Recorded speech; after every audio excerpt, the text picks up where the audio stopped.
So we got Klaus Schwab saying the world will no longer be run by superpowers like America. It will be run by the World Economic Forum stakeholders, such as BlackRock and Bill Gates. Who will really command the fourth industrial revolution and its technology like artificial intelligence? What's your sense of who's best placed at this time to lead the world into the fourth industrial revolution? Because you pretty much created this term. We're seeing the kind of technological strides that China has made with Huawei, with the 5G technology. Do you believe that this could potentially be China's time once again?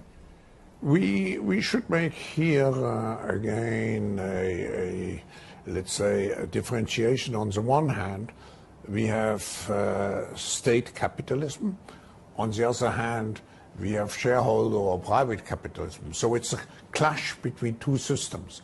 I believe that state capitalism in the short term provides certain advantages because you can mobilize in a concentrated way a lot of resources to reach a specific objective. But I believe that the future is not state capitalism or shareholder capitalism. The future is what I call stakeholder capitalism. Because they own these people. Which is combined with the social responsibility. Right, because they own these fucking people, dude. So fucking dumb. Where is Shikaf, dude?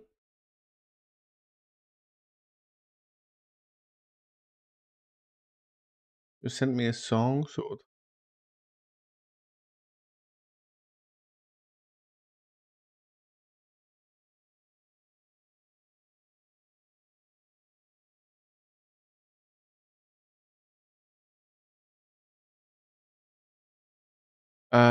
This is some pictures from the Palestinian Islamic Jihad Al-Quds brigades. Okay? They're in the tunnels. And apparently these are some rare pictures.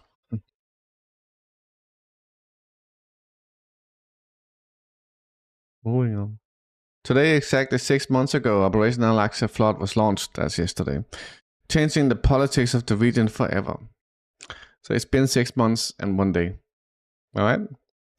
The IDF has fully withdrawn from Khan Yunis and the rest of northern Gaza. No Israeli forces remain in Gaza, except in Gaza City and its outskirts. I didn't realize this. I thought they only withdrew from Khan Yunis. So, the IDF is only in the center after they fucking demolished Al-Shifa, dude.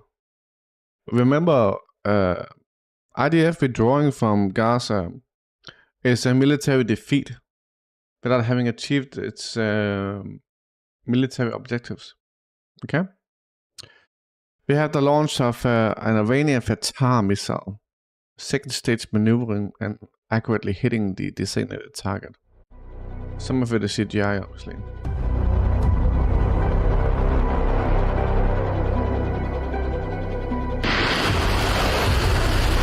Not this part.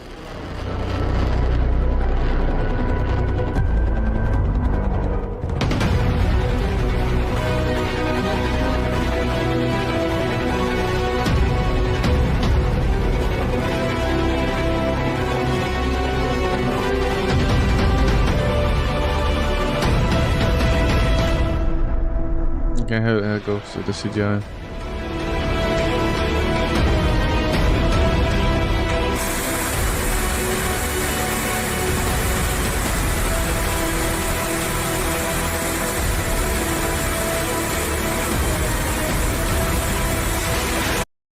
I don't think it's an old video.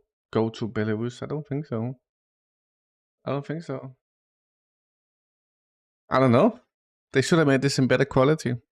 So what we're watching now is the a test bed of the engine. This is some CGI shit, dude. They didn't have to put that in there, honestly.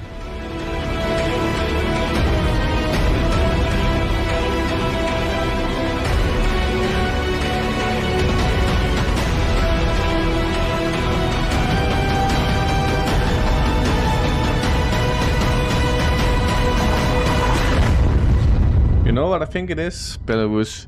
I think it's a combination of old footage and CGI that they have like reanimated, dude. I think that's what it is. Is that the same, dude? Again, the Avatar.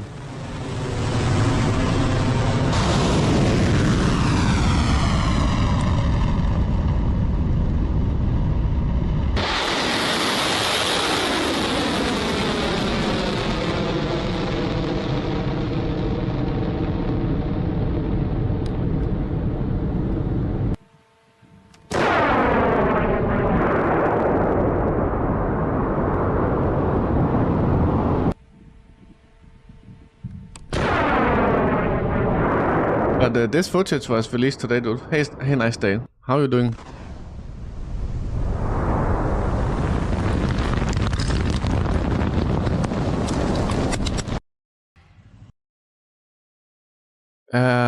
Ukraine is in a rush to build fortification, but is experiencing a shortage of concrete and machinery. What?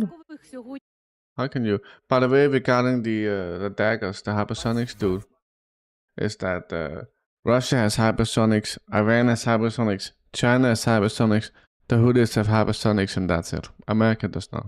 NATO does not. Hey, Dr. Dice. Thank you so much for the sub, man. Thank you so much. My counter is not going up. I don't know why my counter is not going up, dude. Сьогодні є дуже великий дефіцит бетону, тому що потреба в цьому матеріалі величезна, і цілі черги сьогодні стоять для того, аби отримати необхідну кількість бетону для цих перекриттів, для того, що ми називаємо зуби дракона, оцих от конусів таких бетонних, які встановлюють, ну, як оборонні оці рубежі. Катастрофічно не вистачає землерийної техніки, крани, екскаватори, трактори, які мають бути задіяні на тому, аби допомогти будувати ось ці фортифікаційні лінії. Not enough tractors, boys. You have to prepare for the government exam in your uni. What are you studying, Belarus? 120 questions we have to learn and prepare and answer them. I find that multi-question answers are the easiest exams. They're all English language, since I'm studying in English. Okay? Cool? Cool?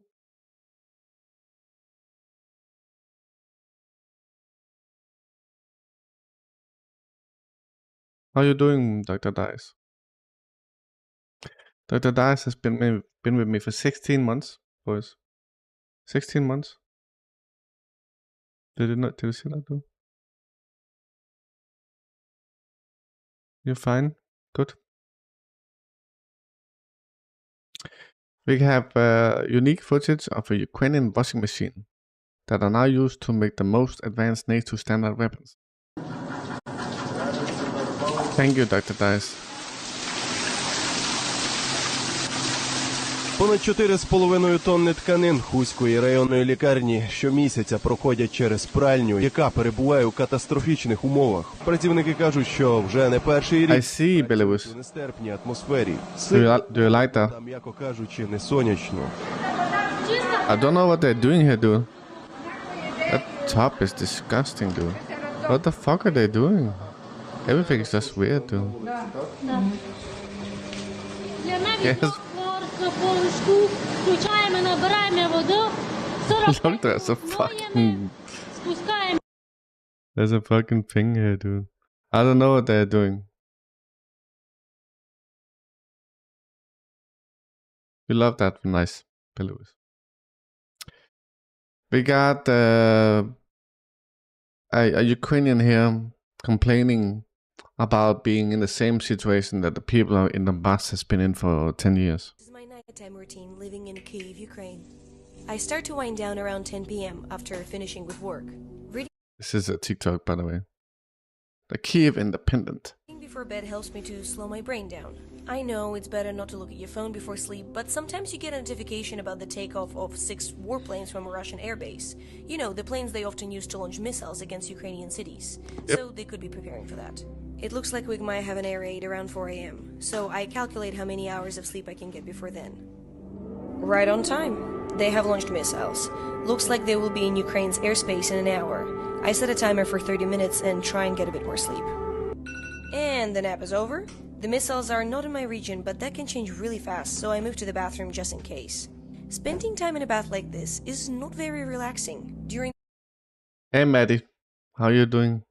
the attack, the safest place is behind two walls. At least one of them should protect you from debris. For me, it's this bathroom. So I keep checking for updates and doing my preferred air raid activity.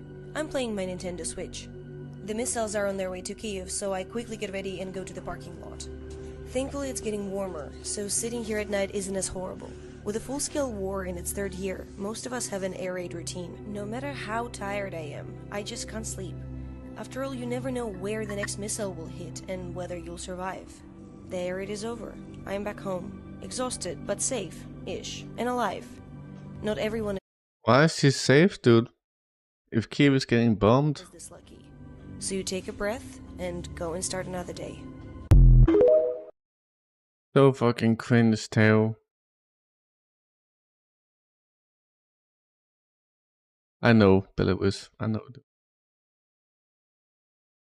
Biden, a man of many cultures. I was sort of raised in the Puerto Rican community. I had a very close relationship with the Greek American community, for real. I am Joe Bidenopoulos. I grew up in a heavily Irish Catholic community in Scranton, Pennsylvania, and a heavily Italian Polish community. When I say I got raised in a black church, she knows I'm not kidding. The Persian culture is amazing.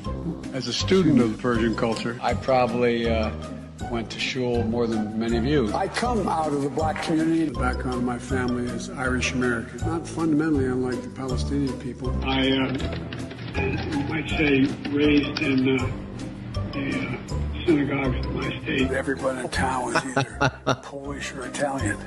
I grew up feeling self-conscious. My name didn't end in an SKI. I was raised in a neighborhood where I felt self-conscious. My name He's just a fucking liar, dude. by synagogues and Jewish community centers.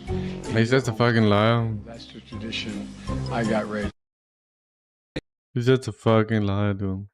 This was another strike in Kharkov yesterday. It says Kharkov Air Force University. I take it this is some sort of drone training ground or something, dude.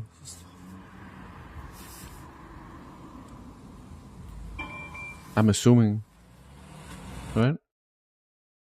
Oops. Putin weaponizes Americans. Vladimir Putin were This is you, Joni. running against Joe Biden for president. Who would you vote for? For our country? That's a hard question. Probably Putin. It is? Yeah, I don't think Putin's as bad as people want to. You would vote for Vladimir Putin? I would. Over Biden? Hell yeah. You would vote for Vladimir Putin for president of the United States? Putin wants to go back to good morality. He doesn't allow.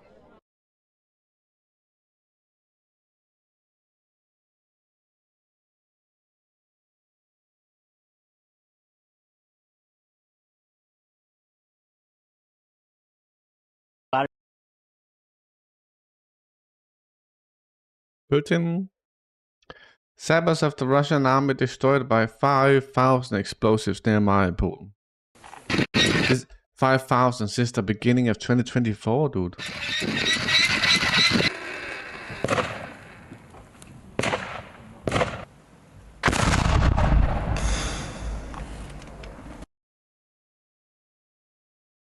There's a lot of fucking mines and shit.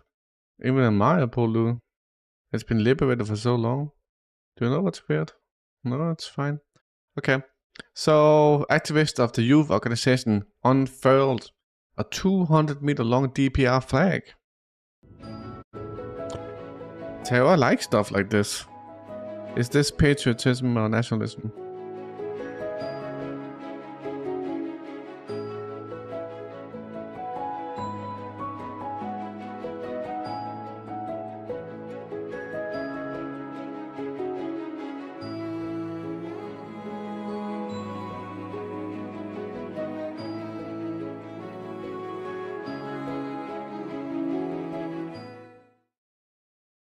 Look at the 2 dates, dude. Did you see them?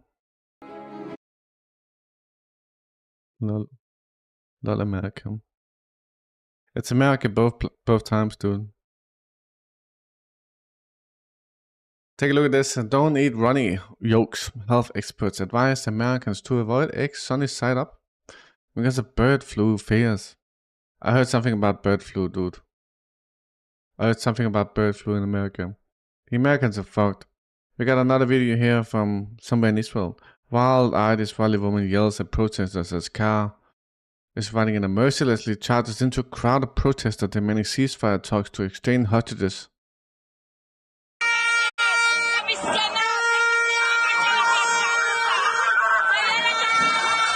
And then they drive into folks, dude. Look. Fucking nuts, dude. Fucking nuts, dude.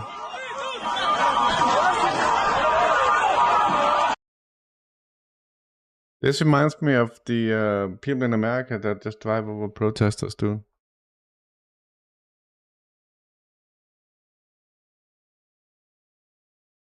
Trudeau. Sorry, Trudeau. I don't know. Do you want to watch this, dude? This is some cringe shit. I don't want to watch that, dude. I'm your leader. Some cringe shit, dude. Who gives a fuck? So, back to Gaza. And I will show you the massive destruction that happened to the Zahra city in the middle of the Strait. More than 14 residential towers got destroyed by the Israeli airstrikes. Imagine how many people have been homeless and lost their places. How it feels to be a journalist in Gaza. Actually, it's the most dangerous job, believe me or not. Even the people on the ground, people of Gaza are scared from you because occupation may target you just for being a journalist.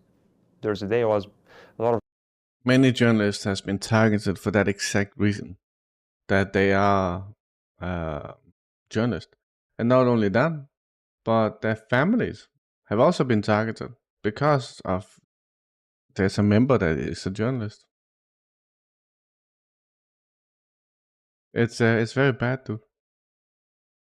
People are ignoring standing with me or something just because they are afraid I may be targeted. You can't even imagine. And I don't know, I see like the world from outside. Everyone's life is going on, but the only lives that stopped, it's getting more people to raise the awareness, even if I will not be able to stop the war. Maybe, raising awareness for the new generations to understand what's happening on the ground. I don't know, I can't imagine anyone but Israel doing this shit, dude. From a person, millions trusted. I can't imagine anyone but Israel like killing 200 UN workers, 130 journalists. Fucking nuts, dude.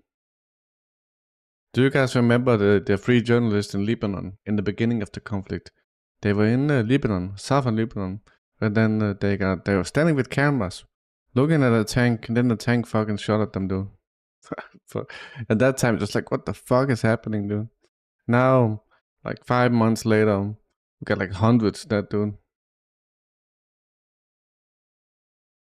This is a surfer. Okay. I'm not vegan. Why not?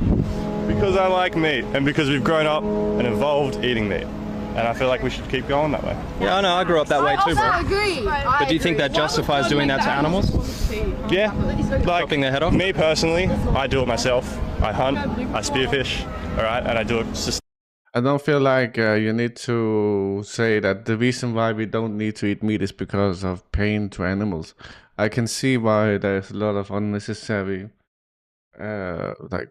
suffering of animals because of the meat industry, but that's not required, dude. Sustainably, which I feel like we should all do, but just like chill out, bro. just like seriously. I'm pretty chill. Yeah, I know. So how do you think the animal feels about that though? Whether it go into a slaughterhouse or whether you shoot them in the head with your arrow? I don't think they think much about it. But do you not think they have a right to live like you do? I think some animals, they were like livestock on purpose. It's like fucking grain, dude. grain wouldn't exist without it being maintained by humanity. We're all made out of atoms and electrons anyway. It's like, how do you feel about animals eating animals? I feel it's the same sort of fucking argument, dude. What do you do? There's an animal eating another animal. Some people are compelled to stop it, but there's no point, dude. There's really no point. Back to Gaza. I bought her a dress and I kept it for the E8. She was murdered and the dress remained. This is Rania Abu Ansam, who had her first twin babies after 11 years of marriage. جديد والله. جبت لها جزمة لونها بيج وله طاقية، بس قصت لها إياه فرحته للعمارة أول فستان إلها. فرحان بدي أجيب لبنت فستان، جبت لها إياه، صورتها صورة وهي من خالتها، شلحتها هي وعلقت، بس بدي أرفع لها إياه للعيد، رفع لها إياه للعيد حبيبتي، وراحت هي وضلت الفستان. هادي حبيبي تحمم السبت لما حممته غسلت أواعيه، لا تجيبوا إياها مع الحمل. بس هذه بنت ملهاش شعر لسه صغيرة، أختي جابت لها بوكال وجابت لها بحوش فيها إنه درج بوكال وغراض أطرها. Very fucking sad, dude. Jesus fucking Christ. British columnist Owen Jones. This guy's been on the air before. I think I showed you this, but let's watch it again. He's talking about the Gaza war didn't start on October 7th, okay? It's Sky News, and then they cut him off. Owen, let's pick up some of the things Hen has been saying, which is that, look, we can talk so much about what Israel is doing in Gaza, but ultimately Hamas created this war. Not really, dude. I think if you start with the clock on the 7th of October, that's absurd. Obviously, in 1948, the Palestinian people were driven from their homes, 750,000. The vast majority of the people in Gaza are the descendants of those 750,000 people who'd driven from the homes, 15,000 of them slaughtered at the time, 1967, yet another act of ethnic cleansing, an illegal occupation, the longest belligerent occupation. Let's talk about what's happening here. Look, we haven't got time for I don't know. Why ask me the question? I showed you this before, dude.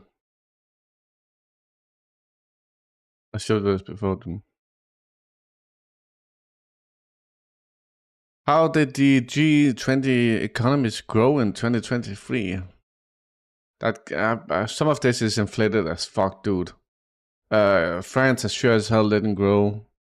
I doubt that Canada did, but I don't know, dude. So Germany didn't grow at all, lol.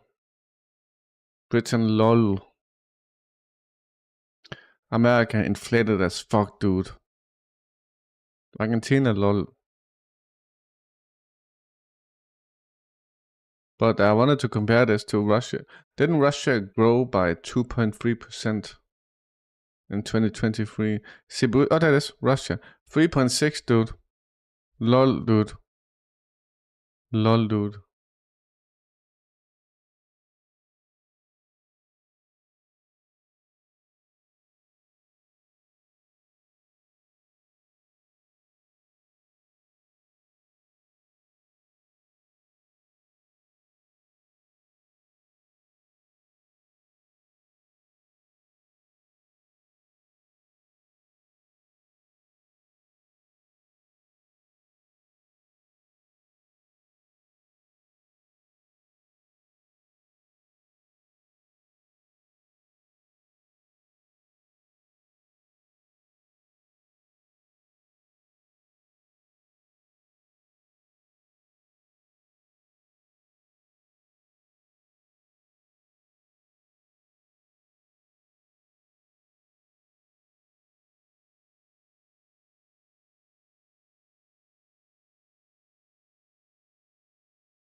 Nice one, Russia, China.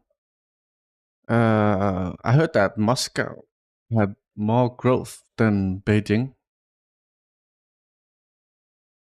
Hey, token packs.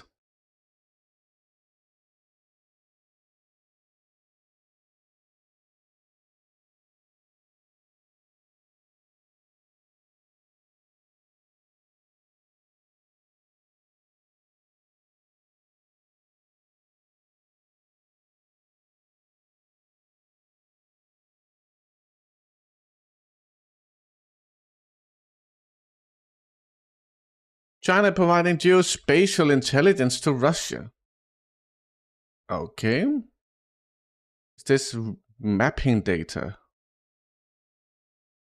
I suppose that having accurate data to map the terrain for the missiles makes sense, but why would this be relying on China? China supplies Russia with satellite intelligence data, writes Bloomberg. The US warned its allies about this. China has provided Russia with satellite imagery for military purposes, as well as microelectronics for machine tools to make tanks. Okay. China's support also includes optical instruments, rocket fuel, and increased space cooperation. Yep, I think that's true. Beijing has created a deep alliance with Moscow. China has previously denied any military assistance to Moscow. Western media wrote that the US is supplying Ukraine with satellite intelligence information, and the allies are also directing the armed forces of Ukraine to targets in Russia-controlled territory. The US can provide Ukraine with data from its orbital constellation, but China cannot provide the same data to Russia because that is different. You don't understand. A rule-based order, where the rules are changed as interpreted in any way that benefits the United States, of course. But there are no legal international restrictions on China providing any intelligence data to Russia, and exactly the opposite. If the parties really agreed on this, the United States has not really provided any actual evidence of the transfer of any of this information. We got a nuclear icebreaker here. Russia has the biggest nuclear icebreaker fleet in the world. I forgot how big it is though. Oh, shit, dude.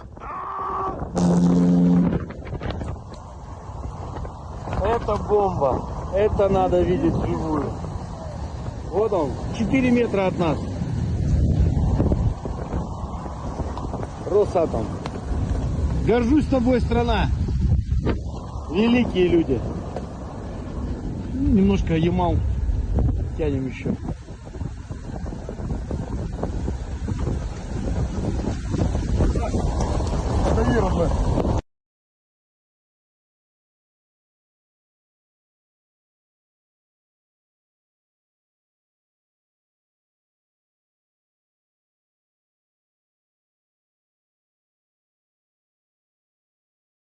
Very cool, dude. I wouldn't be standing on the ice right next to it like this.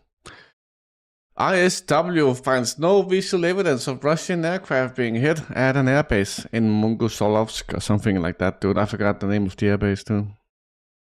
But it's funny because I showed the satellite images, too.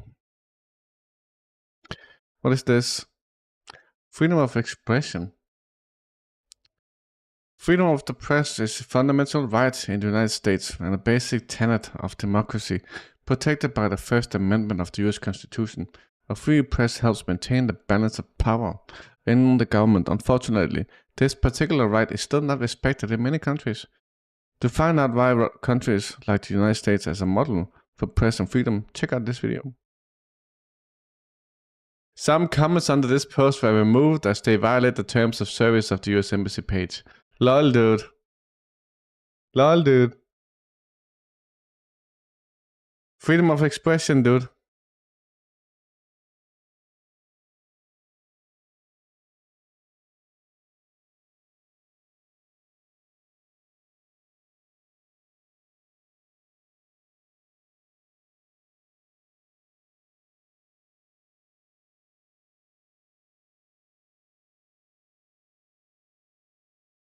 Lol, Tao.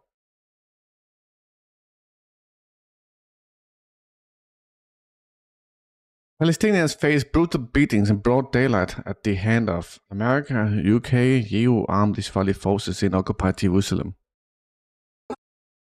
I hate watching these fucking videos, dude. These are just... Remember, these are just random settlers. Armed, dude.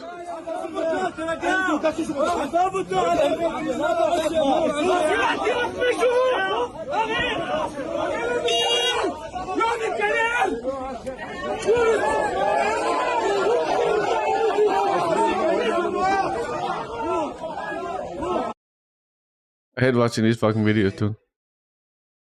What is this? Here's the mode, dude. Fucking disgusting. Fucking disgusting, dude. I hate this bullshit. We got Tanya Hai Hassan from a team of international doctors visiting a hospital in Gaza, states that the conditions are catastrophic and that the healthcare system has been targeted and collapsed months ago. It was the constant stream of wounded Palestinian children that most stunned the international team of doctors visiting hospitals in central Gaza, overwhelmed by casualties from Israeli bombardment. Tanya Haj Hassan was part of a 7-doctor team that has been working at Al-Aqsa Martyrs Hospital since mid-March, set up by the relief groups International Rescue Committee and Medical Aid for Palestinians. You asked me about the ability of the healthcare system to deal with it. People are tired. Our team has been doing this for 5 days. We're exhausted. I can't imagine what the Gazan team, who's been here for 162 days, doing this 24/7, 162 days without resources, is dealing with. You asked me whether they had the resources to deal with these cases. No, it's catastrophic. There are so many injuries. They have overwhelmed the capacity of not just this hospital, but the entire healthcare system that has been targeted and collapsed months ago. And that on top of outbreaks of epidemics, malnutrition, and deterioration in people's general health, particularly people with chronic health diseases, you have a system that just is clearly not coping. Big Bad Boom, how are you doing? Israel has been targeted, the healthcare system in Gaza, by design. That's why they raid hospitals over and over again. And that's why they burn down the hospitals so they don't work. Destroy them completely. The thing about them going after Hamas is a red herring, dude. If they went after Hamas, they wouldn't be destroying the hospitals. We got Eva Bartlett here, Canadian journalist who's been in Syria, Gaza, and Donbass. She is reporting on the shelling and the use of international banned anti-personnel mines in Donbass. Welcome back to the David Curtin Show here on today's News Talk TNT. Now, my next guest is just on her way in, and I'm delighted that Eva Bartlett is going to join me quite soon on the show. She is a fantastic journalist who's been reporting from many of the conflict zones around the world. Syria. She's been in Gaza multiple times. Syria. Gaza for many years, Ukraine, and obviously with what's going on in Gaza at the moment, Eva is right there and giving us truth about what is happening. Eva's now here with me in the studio. Welcome to the show, Eva. Thank you so much, David. It's great to finally talk with you. It's really good to talk to you as well. I know we've messaged each other, on social media platforms before over the last couple of years, but specifically, I think you were in the Donbass at that time when the war started, or the special military operation started in Ukraine. I mean, what's your latest thoughts on that situation? Then we'll come back and talk about what's going on in Gaza later. Yeah, so I'll just add one little point. I actually first went to the Donbass in 2019. As you probably know, I spent quite a bit of time in Syria and before that Gaza. But I was aware of Ukraine's war on the people of the Donbass. I just was focused on Syria at the time. But in 2019, I did go to the Donbass for the first time and saw a great deal of suffering there under Ukrainian shelling. And of course, this wasn't being reported in Western corporate media. Hey, Siburuski, what's up, dude? And then I did go back. Yes, I do. Yes, I do. Starting in, March 2022. And I went back for a period of 3 weeks and then home here for 4 weeks and then back, et cetera, about 9 times in 2022 and 23, during which time there was intense Ukrainian shelling, not only on the peripheral areas like Gorlivka and the western districts of Donetsk, but in the center of Donetsk. And it was horrific. Unfortunately, I saw dozens of people murdered, their bodies torn apart by the Ukrainian shelling, often with Western weapons, right?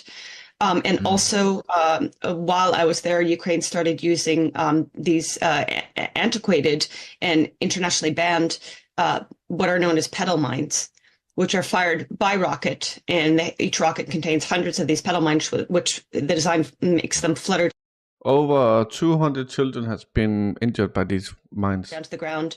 They're quite small, like lighter size, lipstick size, and usually don't detonate until somebody puts pressure on them by stepping or handling them. So unfortunately, over 140, 150 people have been maimed by them, 4 killed, civilians all, in Donbass, sorry, not only Donetsk, but around there. You know, and these are internationally banned. Ukraine signed I believe it's the Ottawa Treaty, saying they would destroy their stock of 6 million of these mines and haven't done so. Human Rights Watch finally caught up with the fact that Ukraine was using these mines, but they only reported on Izium and areas outside of the DPR, of the Donetsk People's Republic, or now Donbass. They didn't report on Ukraine's use of them in Donetsk and around. So, you know, these are things that the Western audience might not know. I have not been back since April last year. I do plan on going back, but since then, in the last month or two, the city of Avdiivka has been liberated from Ukrainian forces, which is huge for the people of Donetsk and the people that were living in Avdiivka, because they were suffering. And this means that this is one less heavily entrenched point from which Ukrainian forces can fire onto Donetsk and surrounding areas. Yeah, I mean, that's a good thing. I'm glad the city there is liberated, because that was the place that the Ukrainian forces were firing on Donetsk for many, many years, since 2014, and causing all that kind of suffering, which is why the special military operation started in 2022 to stop the shelling and killing of ethnic Russian civilians who are living in there, you know, what was supposed to be in Ukraine and what the Zelensky government was supposed to be protecting, but they were doing the opposite. So that was that bit of the interview. I'm sure there's a full version somewhere. There is, but we just took like a sort of trailer. She's very good though. You know, I'm curious now. She has like her own website. Is that up on YouTube? welcome back to the David Curtin Show here. 4K views. This is 16 minutes. I could watch that if you have time, dude. Moving on. We got Norwegian Dr. Mads Gilbert talking about Gaza. Hello. Do you read your homework? Do you find the sources of knowledge and information about what the Israeli occupation army is doing in Gaza? Or are you relying on the mainstream media and their very, very partial and sided covering of the situation? You should read the sources. Two of my most important sources are the almost daily flash updates from UN, OCHA, OPT. And these are actually reports with all the numbers you need to make your own picture and understanding of the situation. And I urge you to read the basic numbers and the reports and not rely too much on mainstream media. Let's just have a look at the situation for students, pupils, teachers, universities in Gaza right now. Did you know that the Israeli occupation army has bombed every one of the universities in Gaza? Maybe you didn't even know there are universities in Gaza. I am a university teacher. I'm a professor. I teach regularly in Gaza. I've been doing that for many years. Al-Azhar University, Islamic University, brilliant institutions, high-level academics. All of them have been bombed by the Israeli occupation forces without almost any protests from the Western universities, from the Western ministers of education and their governments. Listen to these numbers that I saw in the last report here. Actually, currently, there are 625,000 young Palestinians in Gaza without any education. They have killed 5,500 students. They have killed 261 teachers and professors. And 80% of the UN schools, the public schools, are without any teaching function. So basically what the Israeli army has done is to eradicate the teaching, training, education system and the research system in Gaza. They have systematically bombed archives, numbers, the health information system, all the sources of information and knowledge about the situation in Palestine. And the UN, right? To do this is a known tactique when you are going to eradicate a people, as the colonialists are doing. It's called the epistemicide, the eradication of knowledge, of the indigenous people, of the Palestinian people. Crush their universities and schools, crush their archives, their knowledge, their understanding, their history, their books, their culture, their music, to get rid of the whole Palestinian people and their history. We should not for one single second accept this, and we should demand for our universities to boycott Israeli universities that take part in these eradication of Palestinian educational systems and their history. We should demand for our institutions that they stand up and defend the right to knowledge, the right to teaching, the right to have your own history. And that means simply to boycott Israeli universities who does not protest against the occupation and the destruction in Gaza. If you're a student or a university teacher, ask yourself, what can you do in your institution to support Palestine and Gaza? Shukran jazilan. Nice, dude. This guy is Norwegian, by the way. Hey, Lale Po, what's up? Hey, Rock, privet. That guy is Norwegian, dude. Not bad, Norwegian physician.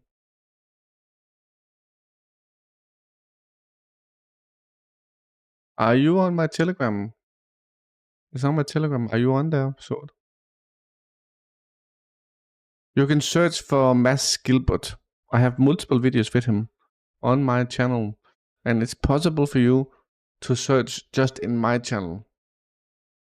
You just click the search icon when you are in my channel on the top. You don't search, you click the search icon. UNICEF spokeswoman in Gaza, Tess Ingram, says children in northern Gaza have reached a level of eating rats. صدمت بالأطفال الذين يرفعون أيديهم عمره 7 سنوات. Shocked by the children raising their hands. بالأطفال الذين يرفعون أيديهم عمره 7 سنوات. Omar 7, who's just arrived from northern Gaza, شمال غزة وكان عليه أن he had to eat rats. This is unacceptable, Israel. And this is my concern, Israel. Mainly like 7-year-old Omar are threatened with death. You're talking about a child eating rats in northern Gaza before moving in the middle area. Could you tell us more about your observations during your recent visit to the middle area? Yes, I spoke to the head of the Children's Hospital Department in the Al-Aqsa Hospital. He told me that they are receiving 3 times the number of children coming to the hospital, many of whom suffer from illnesses like diarrhea and other children's diseases. And this department doesn't handle such injuries. There are many more and more children suffering from these disasters. They're gonna kill them off with fucking diseases and starvations, dude. I'm doing good, Lalapo. I'm doing good. Communism invades creativity. What?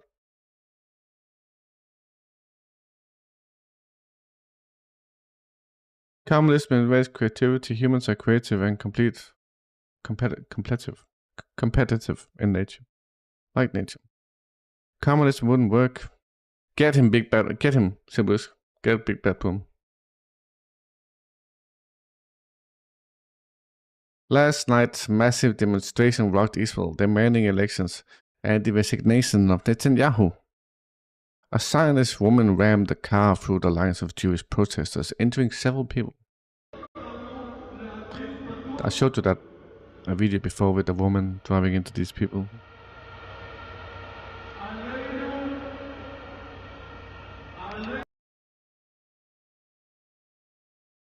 Communism is good only at the level of thought. Get him, Sibusk.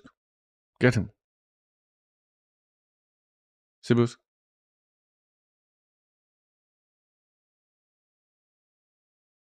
Putin did it. Fuck, Putin did it, dude.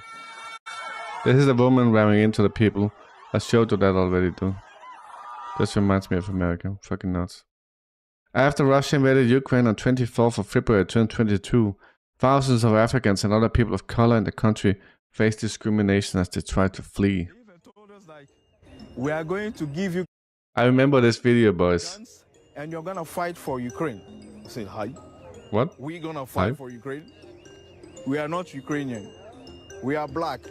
So how can we fight? How can we fight for Ukraine? If we fight for Ukraine, we are going to die first because we are black. Did Bruce get him? See, oh, look at those black people. I think they are from they are from NATO. So we have to kill them first. So how could they think that way? Come on. That's that fucked in the head, dude. Come on. Ukraine. Ukraine.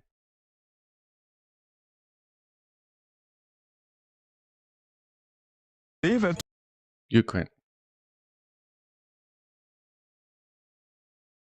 Consequences of night strikes on Ukrainian armed forces facilities in Kharkov.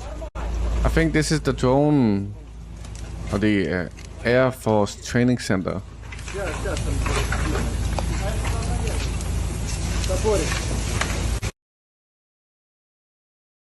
But I'm not sure, dude.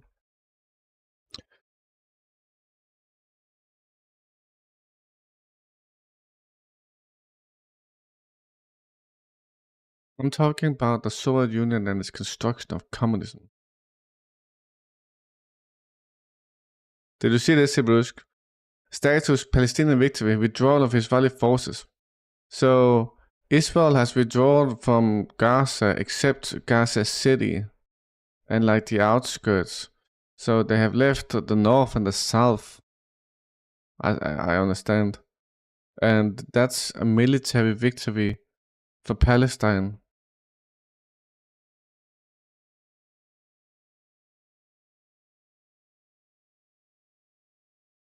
Ukrainian soldiers boast of new projectiles, which were stored in civilian areas.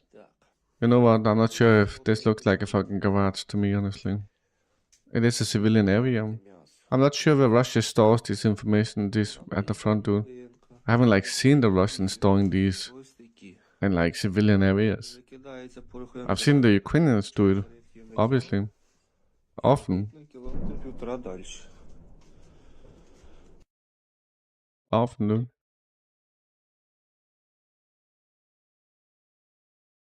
You can't say communism sucks because you don't trust the bank's token packs. Communism is like a political model. Whether you trust the bank or not is a different point, dude. No system works if it's corrupt. No, it's not set around banking. But if you think that, you can explain it. The head of the main intelligence directorate of Ukraine, Budanov, announced the Russian offensive in Donetsk, in the direction of Chasiv Yar and Pokrovsk.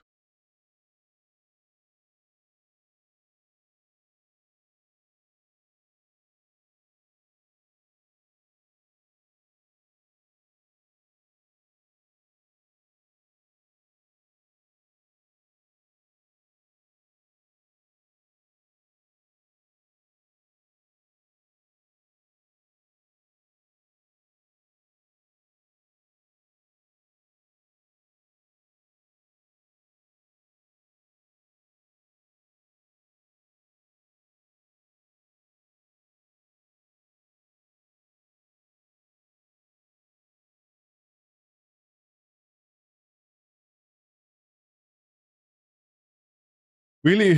Chasiv Yar, dude? Chasiv Yar, dude.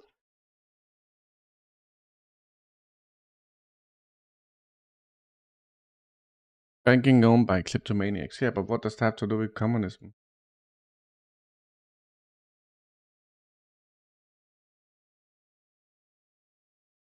So, the screening of our film, so Donbass yesterday, today and tomorrow was held in Rome, despite protests from local supporters of the Kiev regime. So Russia is making a film called Donbass. Yesterday, today and tomorrow. It's called that. In Rome. Kiev tried to sabotage it, dude. Altri assassini di FSB mandati da Putin sono arrivati e hanno cominciato a creare casino, a fare la guerriglia, perché non possono fare altro, perché l'imperialismo russo sa portare solo la morte e la tortura. Assassini russi, fuori dall'Ucraina! Assassini russi, fuori dall'Ucraina!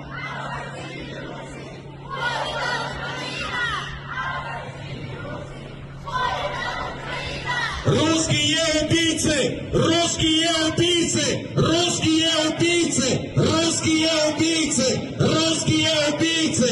Русские убийцы! Агония, no? Agonia.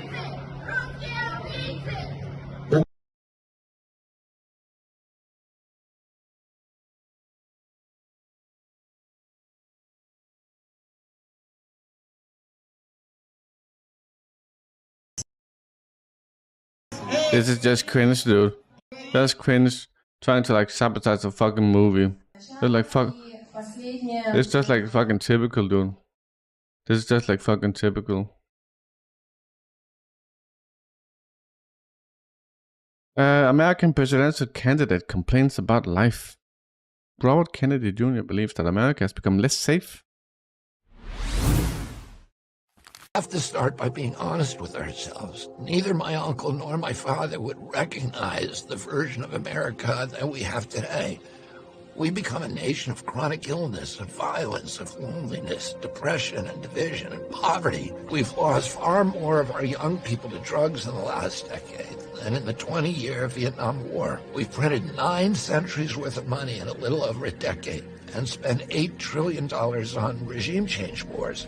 Those wars have made America less safe, our country less strong, and the world far less stable, while sending prices through the roof as our infrastructure falls apart. Tens of millions of young Americans no longer even dream of owning their own home. What happened to America, the land of opportunity, where you could be sure that if you worked hard and played by the rules, that you would have a decent life?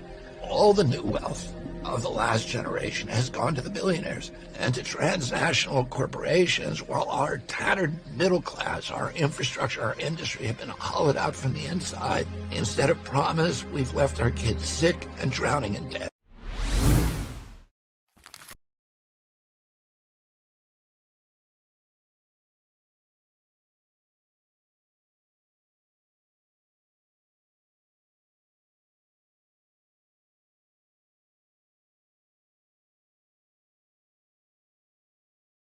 It's right though. NATO has always been a plan to use terrorists. This is, what's his name? Alex Jones talking about NATO using terrorists. Western intelligence, other groups, Ukraine, I believe, because that's where they were trying to flee back to, go out and advertise, come here, we'll bring you to Russia, we'll give you weapons, launch this attack, you'll be able to escape, we'll blame ISIS. And that's where all the evidence points to. We've had Zelensky launch all these massive drone attacks inside Russia. We've had cross-border attacks that haven't gotten a lot of attention with paramilitary inside Russia killing people. We've seen journalists, Daria Dugin and others blown up. And so Victoria Nuland said a month ago, we're about to give Russia nasty surprises. And they've now put in charge of most of their military operations an intelligence chief that's an expert on terror. And so Operation Gladio was a NATO plan from the 50s into the 80s that's partially declassified, that if Russia ever starts winning any type of conflict in Europe, whether it's offensive against Russia or the other way around, that stay-behind networks under Operation Gladio would then stage terror attacks and actually blame the Russians for it as a pretext to turn public opinion against them. So, this is very useful, Shunt. So before Putin came out and said he believed it was Ukraine and NATO behind this, I had already said that because I've been researching NATO and its policies, and under NATO's military doctrine, when it loses a war, which this is NATO Russia's fighting, when it loses a war, it Wait, there's more? And terrorism. So I believe all the evidence points towards that. With no evidence, DW.com and then the Germans and others are saying Putin staged this with no evidence. But clearly you see them catching the terrorists, trying to get back to the border into Ukraine. They're interrogated live on the spot and just say, I know nothing. I was given money to do this. That's exactly what Western or globalist intelligence would do, is have useful idiots that have been paid money to carry this out, believing they had a way to escape. But if I really speculated, which I'm speculating now, I would imagine Ukrainian intelligence probably burned them and told the Russians where to grab them so they could set them up and say it was ISIS. So these guys are following the classic pattern of how NATO and how the FBI here in America set people up. And so this is something that secret police have done in major countries throughout world history. And the motive with Putin winning a huge re-election and Russia winning the war and Macron being rejected with his call for 20,000 French troops and really the powers that be being in a lot of trouble, the majority of Americans, 80+% against this war, they can't pass the spending funding to give hundreds of billions or tens of billions more to Ukraine. And so people say, well, why would they do this? It is to try to manipulate Russia into a stronger response to escalate, so NATO has a pretext to expand the war publicly against Russia in Ukraine. Did I miss something? America, majority of people say to in Ukraine. No, we did not. Nice one, dude. Nice one.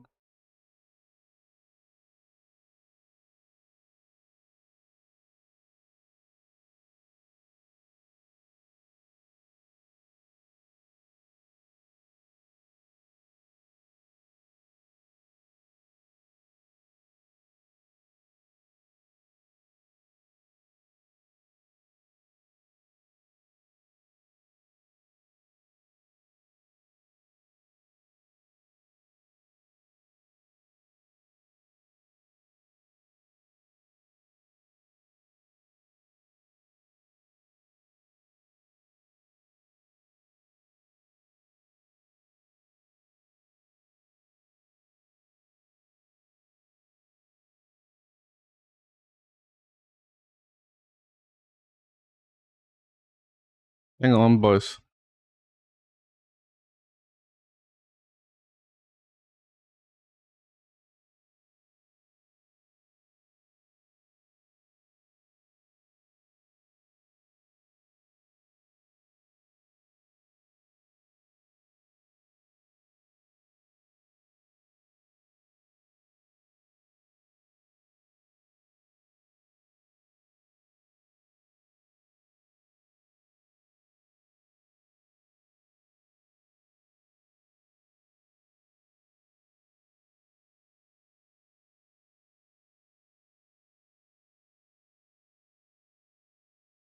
Moving on. Peace isn't the answer, liberation is the answer. I love this video. I've shown it before. It's a good video, dude. There's a difference between peace and liberation, is there not? You can have injustice and have peace. Isn't that correct? You can have peace and be enslaved. Yes. So peace isn't the answer. No. Liberation is the answer. Yes, of course. Okay, then that's what you should talk about, never peace. That's the white man's word, peace. Liberation is our word. But you will want peace in the end. Yes, but you can't have peace until everybody's equal. But you seem free at the moment. I seem peaceful at the moment. You seem free. I seem peaceful. He's good. Trubisky. Then we got this guy. He's talking about Israel and the use of AI. Can you imagine? He's made many videos from the situation in Israel. If ChatGPT decided whether or not... Remember, it's been recently exposed that Israel is using AI to determine who's Hamas and who isn't Hamas. And obviously that definition is completely fucking bullshit, dude. You lived or died. It's terrifying to consider. Unfortunately, it's more than just a hypothetical question. It's a reality. A groundbreaking investigation by 972 magazine exposed Israel's use of an AI program to identify and kill over 37,000 people in the Gaza Strip. And as you can already imagine, there were lots of flaws with this program, and thousands of innocent people were murdered. The Israeli AI death program is called Lavender. And believe me, it's not as sweet as the name suggests. In this video, we're going to explore the details of this explosive investigation and make sense of how AI is being used to commit genocide in Gaza. As always, we need to rewind a bit for some context. In 2021, the current commander of the Israeli intelligence unit 8200 authored a book titled The Machine Team: Intelligence That Will Revolutionize Our World. It made the case for a special machine learning program that could rapidly process massive amounts of data to generate targets during the heat of war, when human decision makers may be overwhelmed. 972 magazine discovered that this AI program isn't just a theoretical concept. It actually exists. It's called Lavender, and the Israelis are using it right now in Gaza. Here's how it went down. Lavender is the one we talked about, dude. Massive amounts of data about suspected operatives in Hamas and the Palestinian Islamic Jihad, including low-ranking fighters, into Lavender. And during the first weeks of the war, Lavender processed this data and generated 37,000 Palestinians as suspected militants and their homes for potential airstrikes. The IDF gave human decision makers permission to approve these targets with no requirement to scrutinize the AI decision-making process. This means that if Lavender suggested a target, the IDF generally approved it without any question. The human officers took a back seat and played a junior co-pilot role, basically serving as rubber stamps for Lavender targets. Lavender makes a decision about who to kill, and the humans simply press enter and accept. The problem is that Lavender is known to make serious errors at least 10% of the time. These errors include targeting people who have a very loose connection, sometimes even no connection at all, to Hamas or Palestinian Islamic Jihad. Oh, my bad. He spells his name Ahmed with an A, not an E. Whoops. We just blew up the wrong person. And everyone around him. To make matters worse, the IDF targeted these AI-generated suspects in the middle of the night while entire families were present. This is because it's easier to kill the target by killing them at their family home, rather than during the course of their suspected military activity. To make matters even worse, an automated system known as Where's Daddy specifically tracked the AI suspects to their family homes and gave the order to kill. It shouldn't come as a surprise that thousands of innocent Palestinians, most of them women and children, or people completely uninvolved in Hamas activities, were killed in Israeli airstrikes. According to a human intelligence officer, he said, "We were not interested in killing Hamas operatives only when they were in a military building or engaged in a military activity. On the contrary, the IDF bombed them in homes without hesitation as a first option. It's much easier to bomb a family's home. The system is built to look for them in these situations." Lavender and Where's Daddy aren't the only programs involved. Lavender is used in conjunction with another program known as the Gospel. Lavender identifies and targets people it believes to be suspected militants. Where's Daddy? There's multiple problems with this. One of the problems is how lenient the AI is to identifying who is a potential terrorist based on data such as how does their electronic devices behave, do they have two phones, how is the behavior of the phone, but it can never really fully assert that it's correct or not. There's no real confirmation, and Israel just act on it regardless. So it could be that it's right half of the time. We don't know. There's no way of knowing how correct it is, dude. You don't know the success rate of this AI. It tracks this target to its home and notifies the army when they arrive. And the Gospel That's the other thing. Then when the tracking is done when they arrive home, and then the home is bombed with the civilians in the home. identifies and targets buildings it believes to be used by suspected militants. Part of the AI's mission is not just to make the killing of people more efficient. It's also meant to save the IDF money. Here's how. Lavender would identify a suspected low-ranking militant so that the Air Force could use an unguided bomb instead of a guided bomb. Unguided bombs are also known as dumb bombs and are much cheaper to use. Guided bombs are more expensive because they have attachments known as a JDAM system, which uses laser-guided GPS and other systems to guide a missile down to its target. Both bombs kill people and cause damage, but the difference is that guided bombs are more precise and therefore less likely to cause greater civilian casualties and property damage. Here's an example of how precise a guided bomb can be. When the US assassinated a ranking fighter in the Kataib Hezbollah militant group in Iraq back in January, they precisely targeted the car driving in the middle of a busy street. They managed to only kill the people in the car, despite driving through a busy street. The use of an unguided bomb could have missed the target entirely by 30 to 150 feet and kill many other bystanders and civilians. So both bombs are deadly and capable of producing war crimes, but the use of unguided bombs is obviously worse. But to the IDF, what really matters is not how many civilian lives you can save, but rather how many dollars you can save. According to an intel officer, he said, "You don't want to waste expensive bombs on unimportant people. It's very expensive for the country, and there's a shortage of these bombs." Notice the word unimportant, as if a civilian, a mother, a child, an entire family is not important. Another source said they personally authorized Lavender's target list and bombed hundreds of private homes of suspected junior militants, which killed entire families. Understanding that their use of unguided bombs would cause high civilian casualties. It's not only that, dude. Even if they use guided bombs, it would be the same fucking casualty count, dude.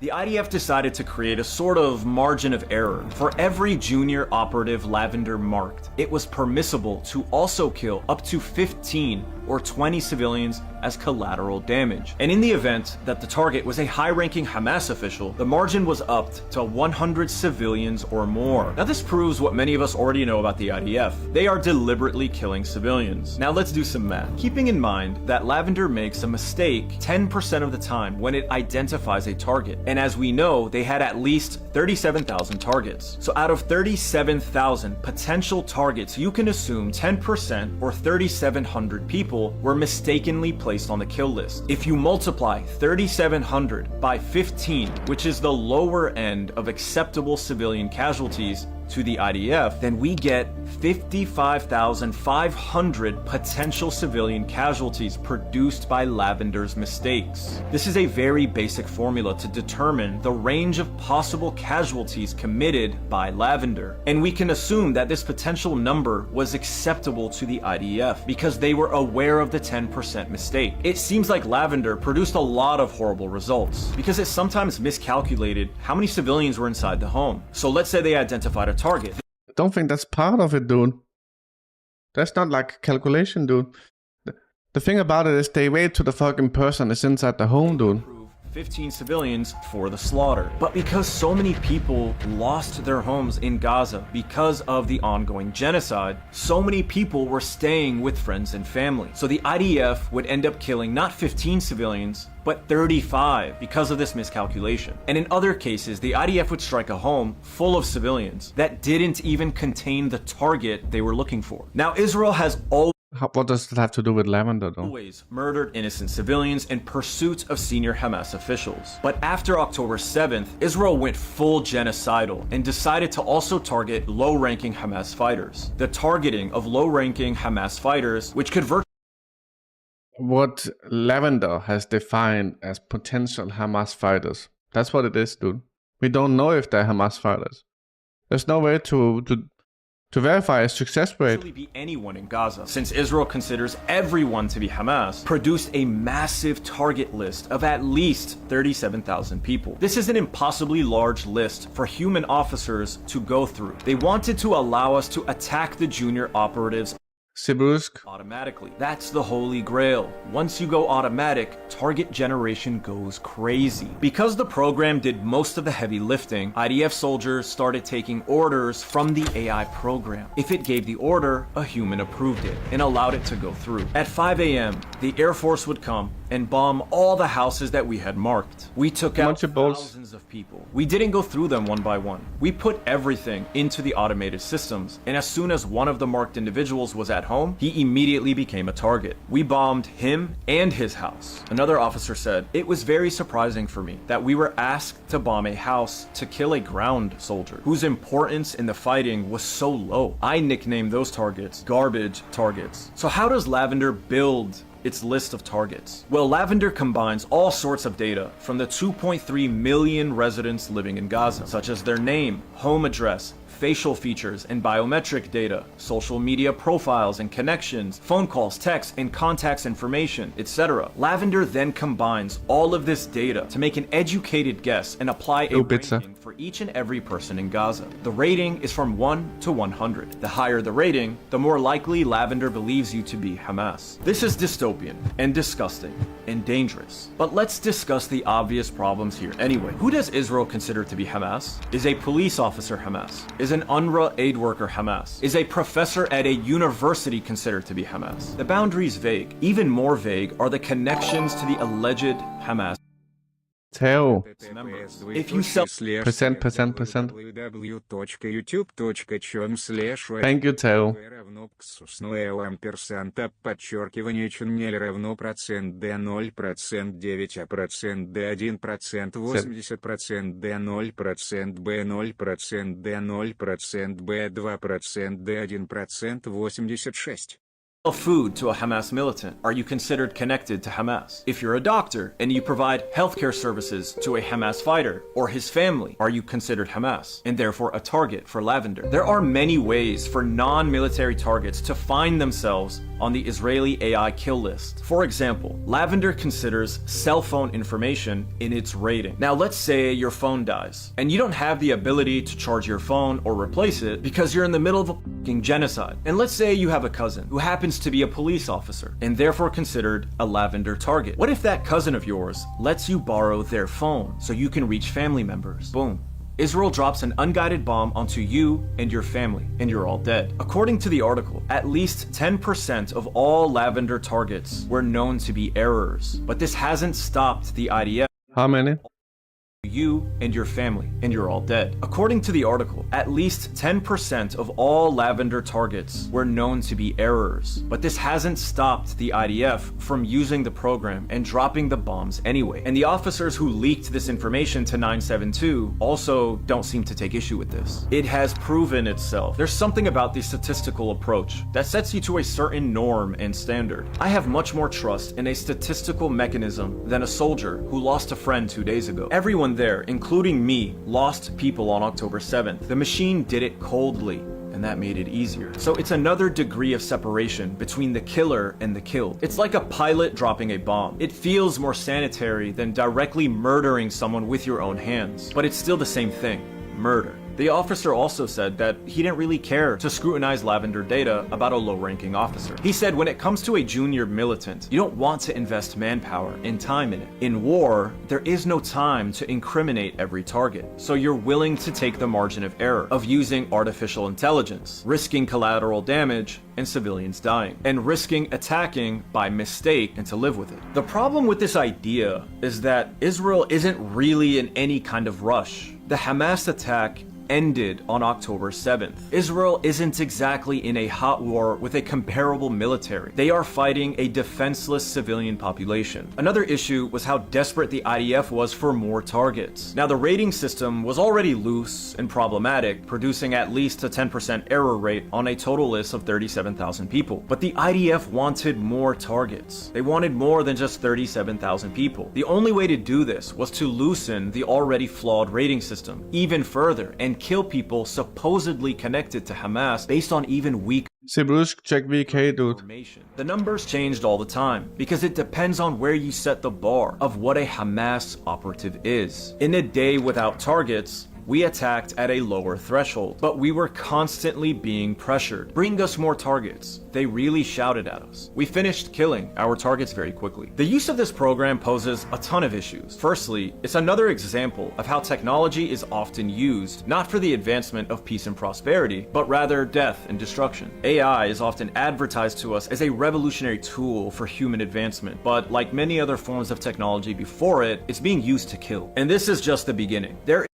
Israel has started selling technology that has been battle tested in Gaza. There's an arms race all around the world to develop custom AI programs for military purposes. Whether it's using AI to engineer more powerful weaponry or developing a kill list, it presents a disturbing dystopian future for mankind and its favorite activity, warfare. There's also the military-industrial complex to consider. It's widely known that Israel uses the West Bank and Gaza as laboratories to battle test tactics, equipment, and programs. There is no doubt that Israel will sell the use of its Lavender program to militaries all around the world. One day soon, for just $19.99 per day, you will be able to use Lavender to murder 55,500 civilians. And if you subscribe in the next 15 minutes, you'll also get Where's Daddy? So you can drop an unguided bomb onto the private home of an innocent civilian. But wait, there's more! If you sign up right now, you'll get access to Gaslight GPT, an Israeli LLM AI model that automatically generates talking points like,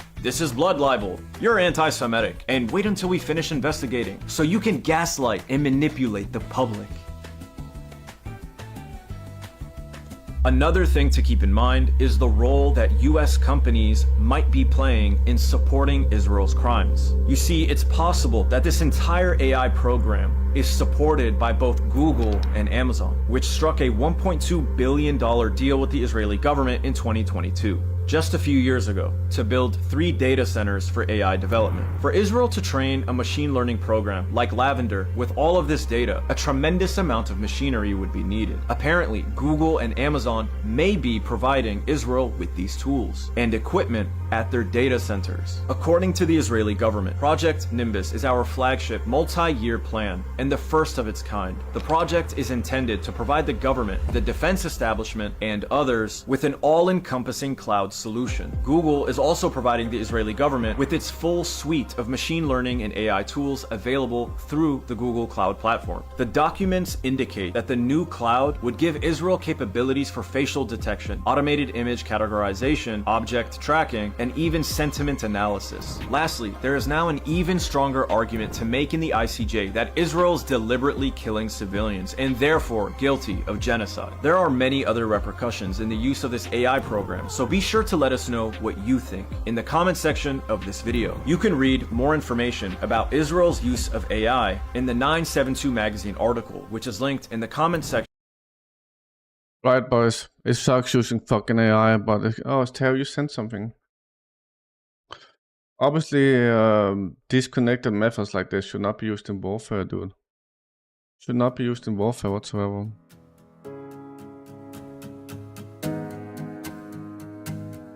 What do you think Israel's end goal is? To get rid of Gaza, take over the Gaza Sea, get access to the gas reserve outside of Gaza, and have complete autonomy of the entire region. Ethnically cleanse all of Palestine, that's right. And then one purpose of Israel is destabilizing the Middle East. Starting a war with Hezbollah, starting a war with Iran is to be expected. If Israel doesn't cause instability, it serves no point, dude. In that way, it looks like Israel is there to be sacrificed, honestly. Там упала звезда, там светила луна.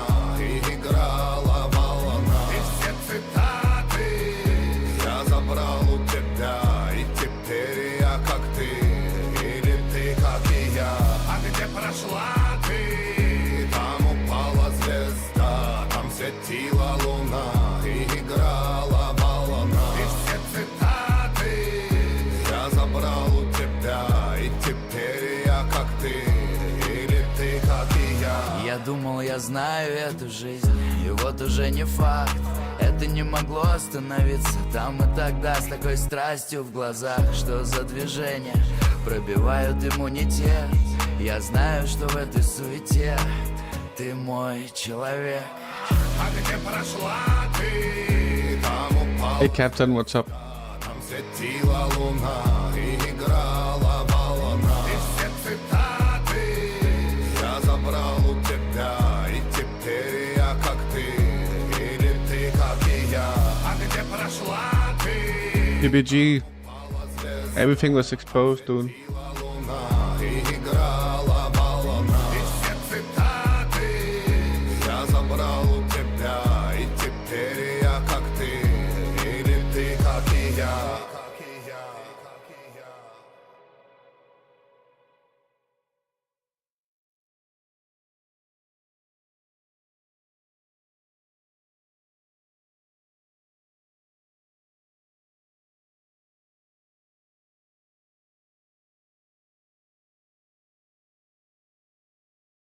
Very cool, Tao.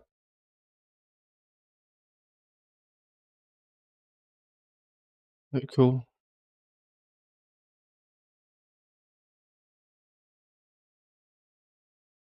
Even Hezbollah could flatten Israel. Any sort of conflict is gonna prevent like stability in the Middle East, and that's gonna cause prevent growth. Especially if Israel is backed by the West. Hezbollah hasn't exactly flattened Israel yet. They've hit like a few places inside Israel. That's it. That's it.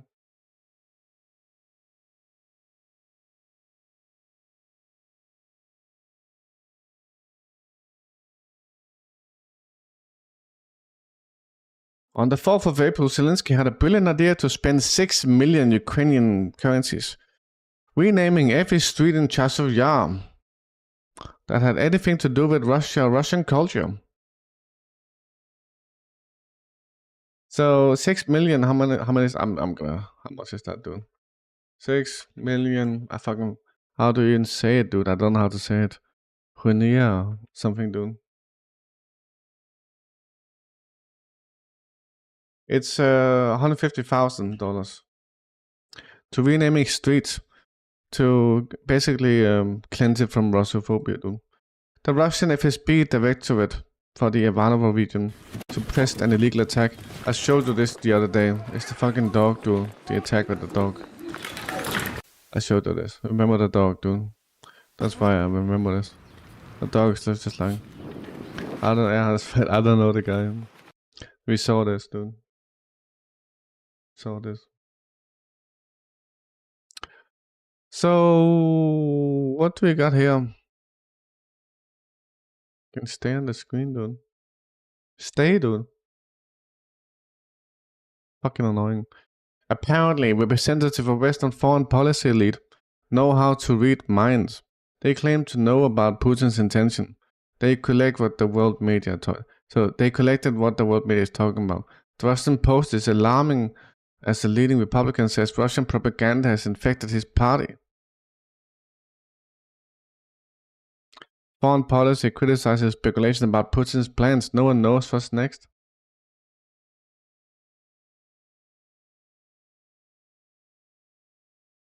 The Figaro asked, who would dare to doubt the wisdom of confiscating the assets of the aggressor? Remember, they want to confiscate the Russian assets. The only thing that's going to happen is that Russia is going to confiscate the European assets. It's going to be a loss for Europe, but that is why America wants to do it.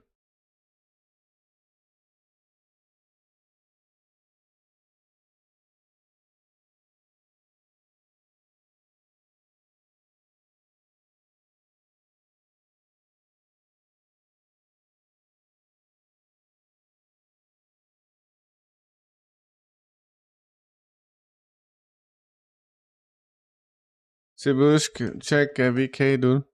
So, EU ambassador. Take this, dude. Check this.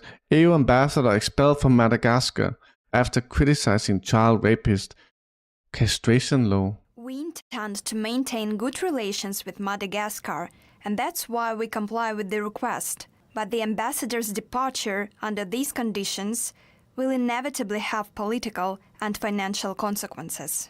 This is the first in the history of relations between Madagascar and the EU. What essentially broke the camel's back was the final press conference on the 26th of February this year, where the European Union ambassador Isabel Delattre recalled that the law allowing surgical castration, which had just been approved by the country's highest constitutional court, was in violation of international treaties. This is a move that has drawn Really, Shant? Take a picture, Shant. international human rights groups as well, but also has encouraged support from activists and leaders in Madagascar who say Okay, no it doubt. is a necessary move because of an I'm gonna check to see if I can see something. I'm not sure I can see it, dude. the island even releasing figures showing that in 2023 600 cases of the rape of a minor were recorded and more than 130 in January this year alone. So this is their way of protecting children. However, the ambassador denounced the law as inhuman and degrading, saying that it was not in line with the island's constitutional laws. And on that very same day, the ambassador said she was also... This is funny, Munchibolis. Castration. And the EU ambassador, Lana. Child rape is fine, dude. a bit frustrated as a partner helping to improve the island's road network to see that the road maintenance fund did not have sufficient funds to maintain the network, and the ambassador's continuous outspokenness on sensitive topics during her tenure in Madagascar since September 2022, such as recommendations of the election observation mission that were never put into practice and tax evasion rampant on Malagasy soil, has led to tensions with the Malagasy authorities and has significantly strained the diplomatic ties between Madagascar and the European Union. And in light of Hey, Oleg. those strained relations, Bitte. Brussels has acknowledged the challenge of upholding a trusting atmosphere, making the departure of the ambassador unavoidable, while potential implications on political and financial relations between Madagascar and the EU due to the ambassador's replacements are yet to be determined. The diplomatic standoff underscores the complex interplay between human rights concerns and international. This is a weird law to choose to defend Munchibolis. I remember when pro-activists spoiled some pedophilic artwork, and then of course Macron came out to defend it because it was pedophilic.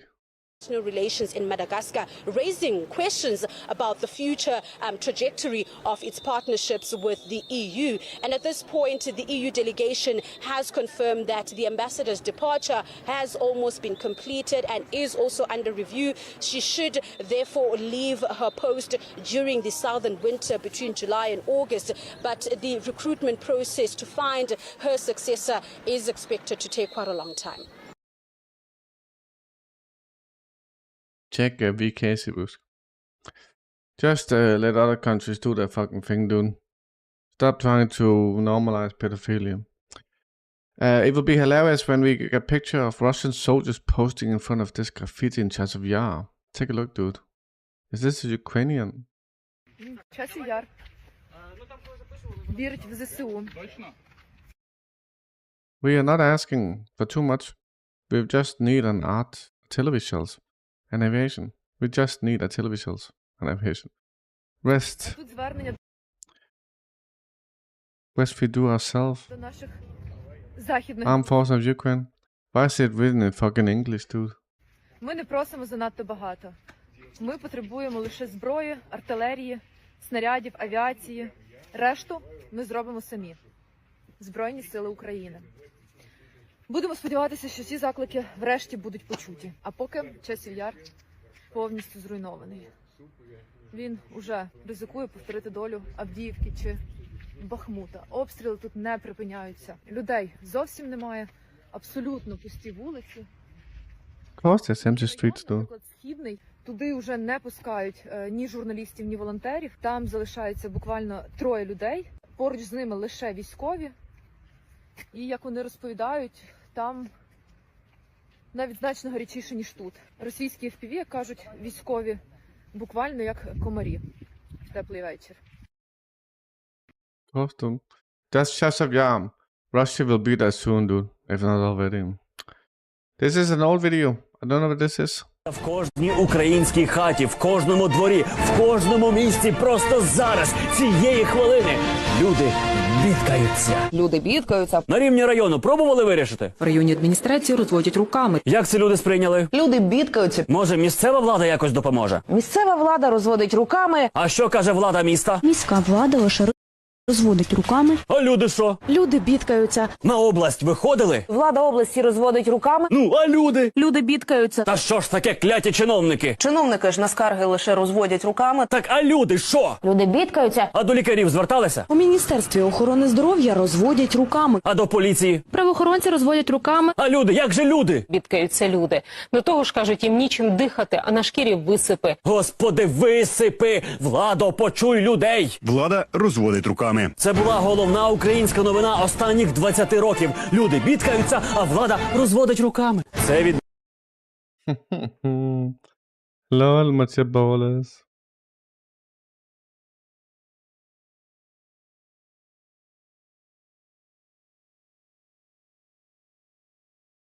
Actions of Azov fans in Kyiv continue. Every couple of months, particularly zealous Nazi fans take to the streets in action demanding that Kyiv regime return to neo-Nazis of the Azov battalion to Ukraine. Returned the neo-Nazis of Azov battalion to Ukraine. What? The mothers and wives and friends of these Nazis haven't yet realized that Zelensky's gang doesn't give a damn about all these ideologies, who are simply being used by Kyiv as a highly motivated meat. So these people are missing, dude. The Azovs are missing.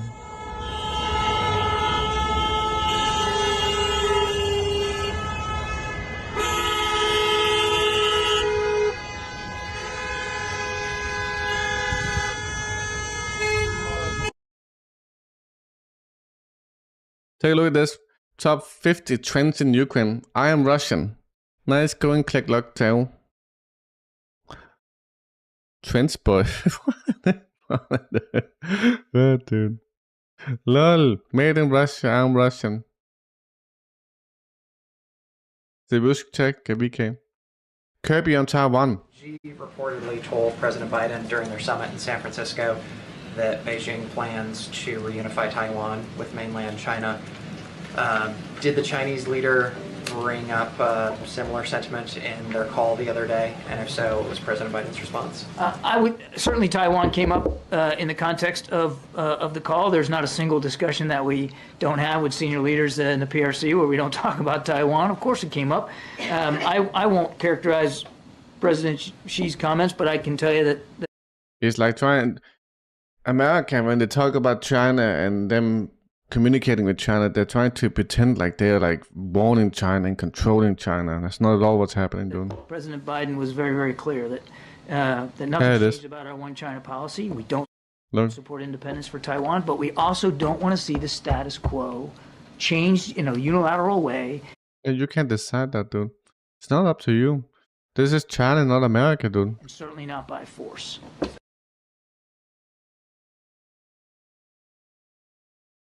Activists in Sydney, Australia feature a massive banner containing the names of thousands of children killed by the Israeli troops in Gaza.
Меня рассмешили.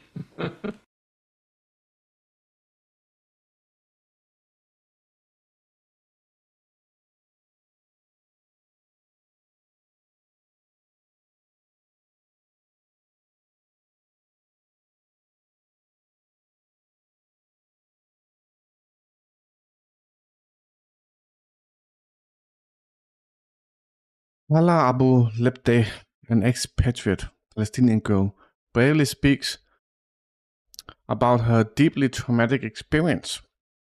Her text was, "Pray a lot for us. They are here."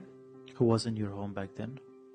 All my family members, my parents and my siblings, 5. When I saw the parts of the house that's been attacked by missiles, like, okay, so someone might be there, so people might not find the body. And when I saw that the tanks bulldozed the area, I'm like, okay, there's also a possibility that they crushed my family under the tanks. Of course they did, dude. I don't know what to say. I don't know how to respond. But where do you think the 4 missing are? Do you think they could be kidnapped by the Israelis? They told me that it's a body for someone who's been executed. I told them that I lost 21 members of my family, my father, my brothers.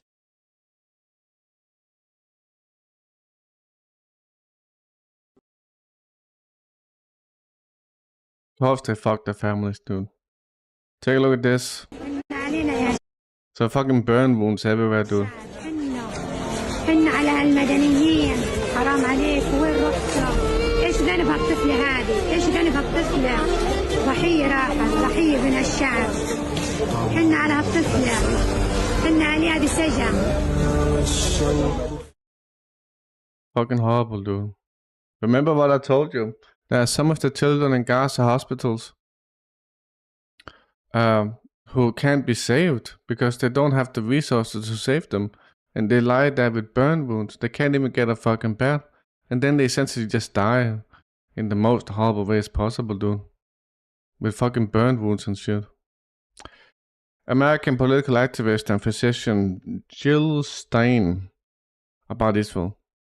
So if you've had enough of watching starving babies, if you've had enough of 1,000 children undergoing leg amputations without anesthesia, if you've had enough of destruction of hospitals and the targeting of healthcare workers and patients systematically by Israel, enough destruction of schools, enough destruction of homes, 60% of homes. Basically, Israel is defining all of Gaza as Hamas. All of Gaza is the enemy. Hamas is just the excuse for extinction level war on a people. This is outrageous. If you've had enough, I urge you to help us make the demand Frederick Douglass talked about, that power concedes nothing without. We are the one campaign that is on track to be on the ballot across the country that will end genocide, that will respond to the climate emergency, that will end crushing inequality, that will be a pro-worker campaign. We are the one such campaign on track right now to be on the ballot across the country. What we need in the next 3 months, starting right now, because it's crunch time on ballot access, 3 states, Indiana, Illinois, and New York especially, 3 states where they are trying to blockade access to our democratic process. They're trying to do that in all states. You probably know about the DNC's hiring an army of lawyers to try to stop independent candidates. That means they're trying to stop their competition, especially their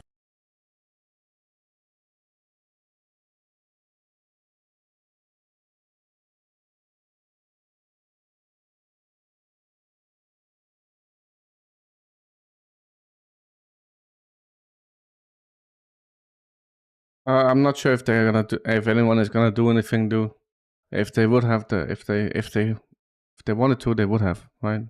This is another from Gaza. Another is probably filming himself doing war crimes and being cringy, dude.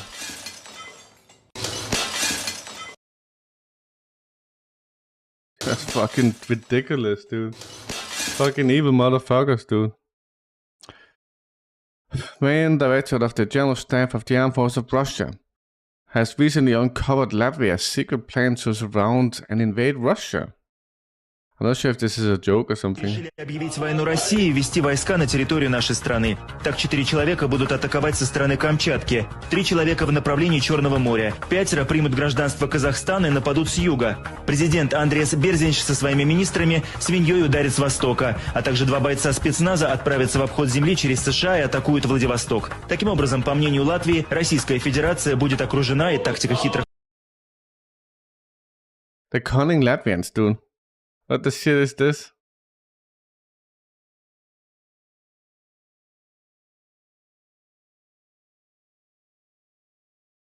We got a video of tanks being demolished, dude. I'm not gonna show you all of it. This is tanks being taken out. You know what? I'm not gonna show it to you because there's gonna be fucking soldiers that are gonna take damage too, dude. But it's tanks being taken out and soldiers being taken out in Gaza. We've seen these videos before. There's nothing new to it, but there it is. Al Amal Hospital is out of service after being destroyed by the occupation forces in Khan Yunis. So this is another hospital completely fucking destroyed, dude. حجم الدمار وتكسير معظم الأجهزة. هذه الساحة الخارجية للمستشفى. مستشفى الأمل طابق العلوي. وهذا قسم الولادة. هذا قسم العناية دكتور؟ قسم العناية في مستشفى الأمل.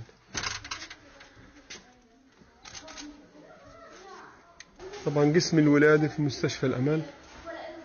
هذه مكان كان للنازحين داخل أحد أقسام المستشفى. هذه غرف المرضى والنازحين دكتور صح؟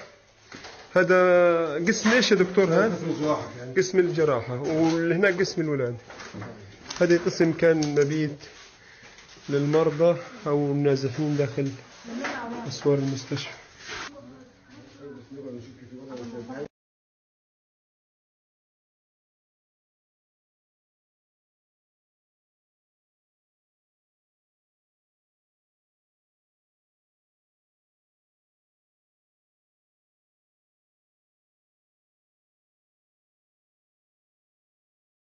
This is some dumb shit, boys.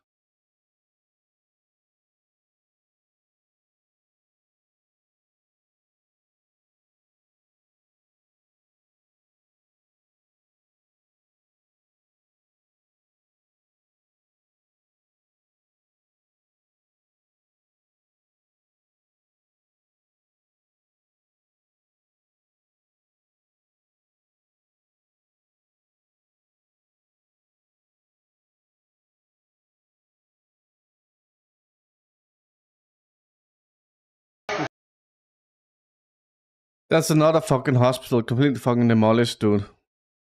Yeah, they do this on purpose. So, back to Ukraine. They're destroying the hospitals on purpose, but you can clearly see that, dude. Back to Ukraine. This is in the trenches. Ukraine mobilizes like disabled people and mentally disabled people. This is a video of one of the mentally disabled people. This guy has been featured before. So he's alive, which I'm glad about. So look at what he's saying, what's happening in this video.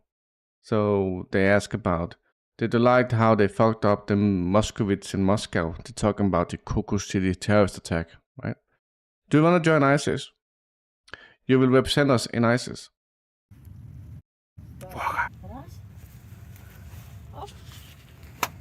Воха! Шо там, малий? Злякався, блядь? Срався?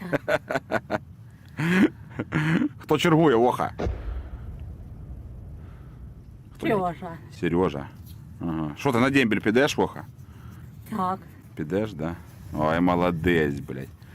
Воха, чув, як москалів роз'їбашили в Москві, блядь? Так. Чув? Що, ти відділ підеш? No. Є. Будеш старший на позиціях відділу у нас, ні? Ні. Ай, блядь, сука. Воха, що? Блядь, Воха, ти що, сука, сить в бутилку знов. Йобаний, ой, блядь, підарюга. Нахуй ти сиш в бутилку, ти, блядь? Ой, сука. We condemn the bad words, dude. We condemn the bad words. We also fucking condemn what they're doing to this guy, dude. Hey, CatCube, what's up? Hey, how was the eclipse?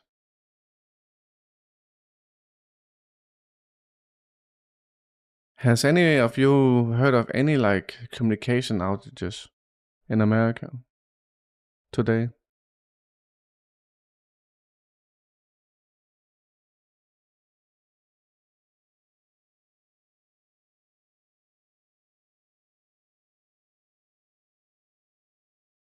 Some neat shadows in my lawn.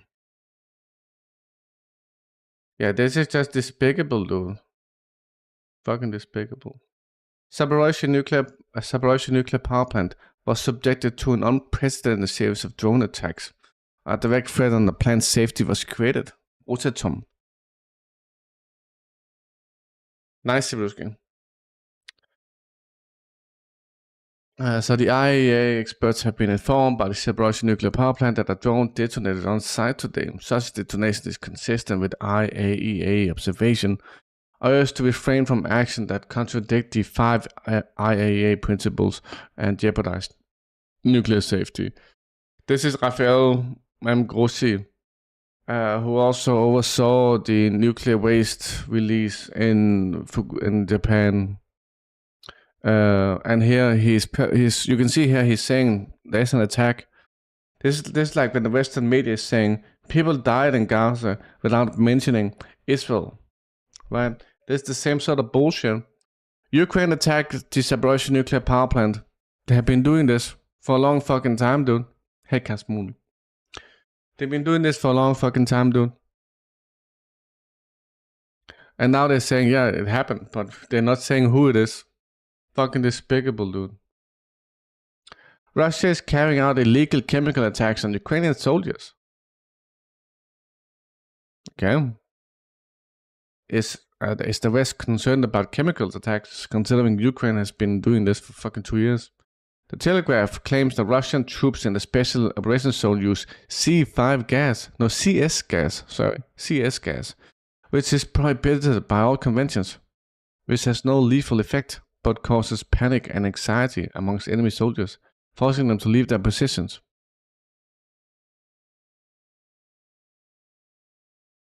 This is in Ukraine, along the Tisa River, which is located on the border with Romania. Fences with barbed wire were installed to prevent Ukrainians from escaping. That's the barbed wire, dude. So Romania and Moldova are preventing the Ukrainians from escaping, dude. And if they do, they get sent back, dude. It's so fucking bad. It's so bad. CatCube, have you heard anything about outages in America?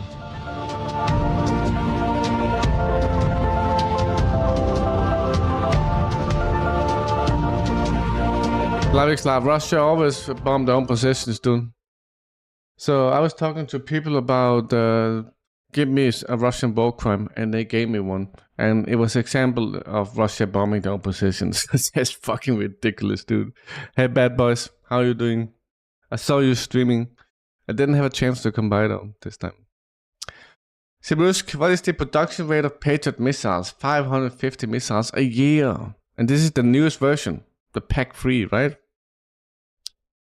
Remember, each night there's like 100 or 150 missiles every day.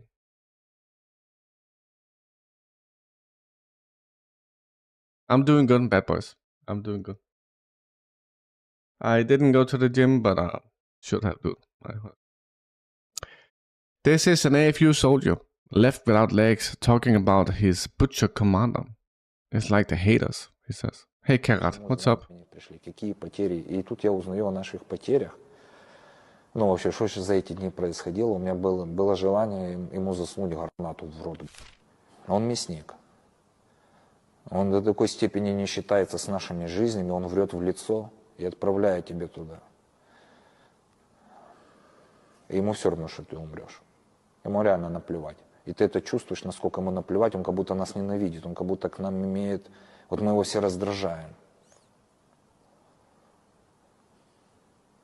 Не знаю. It's probably true. В общем, ему 27 лет. Что он It's probably true, dude. может понимать в этой жизни? Выслужиться. Потом смотрю, в Запорожье награждают Нацгвардию. Смотрю, комбатик мой стоит, там фотографируется, награждают.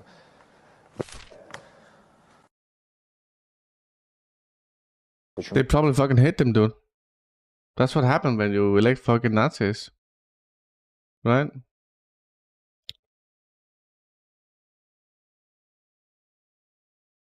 Six IDF battalion left in Gaza, 4 of which belong to the Nahal Brigade. Netzar Yehuda is occupying some areas around the Beit Hanun, which is in the north. And one of the Gaza division battalions is clearing an area east of Deir el-Balam at the moment, which I believe is in the middle. Division withdraw. The 98th Division has withdrawn from southern Gaza. There are now only 2 brigades left in Gaza, down from a peak of 20 out of 23. Total that have been operated in Gaza. 2 left out of 23. That guy was a famous runner. Avdivsky speedster. Rangers, it's an official defeat of the IDF forces. None of their military objectives has been achieved. To clarify, this means that Israel is starting preparation for a farm and will likely invade within 1 to 2 months. So, what is this exactly? IDF brigades in Gaza. Okay. There's 2 brigades at this point. You can even see training reserves regular. Okay.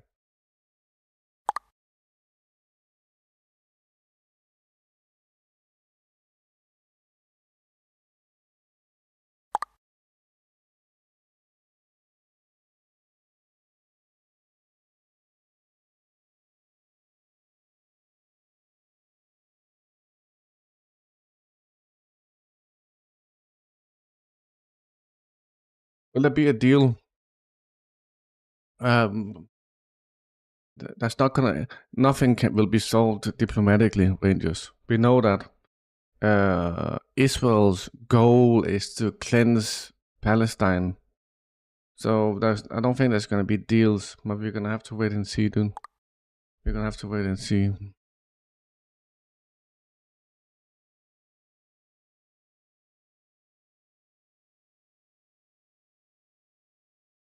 Thank you very much for having me today.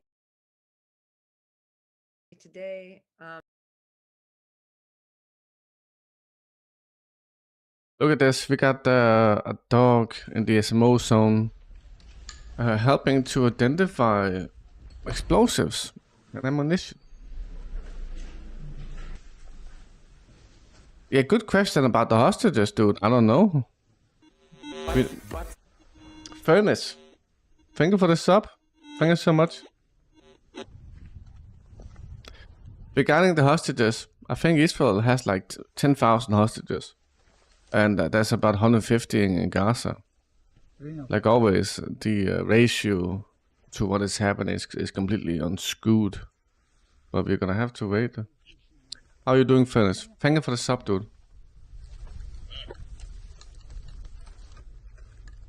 I don't think I think I've been told about dogs finding explosives. It's not that efficient.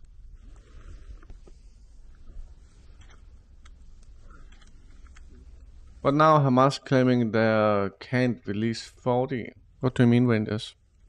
What are they claiming? But they are not willing to say how much and who they release. Is Hamas saying they want to release 40 hostages? С кассетами и 4 мины ПОМ-2. Радиус поражения осколками такой мины до 50 метров. I don't know, dude. I haven't been following the what Hamas has been saying.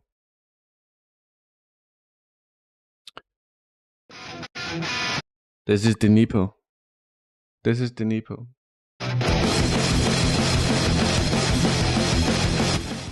These are FABs. That one looks like a smaller one though.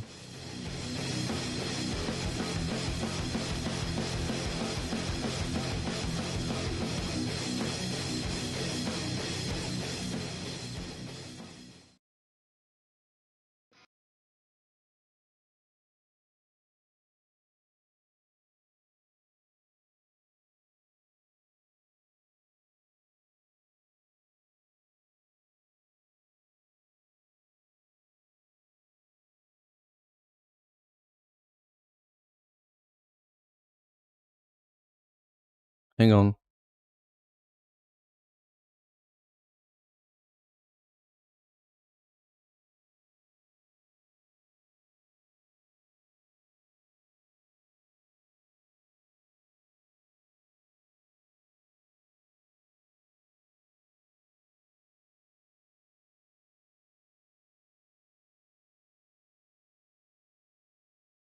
Seriøst.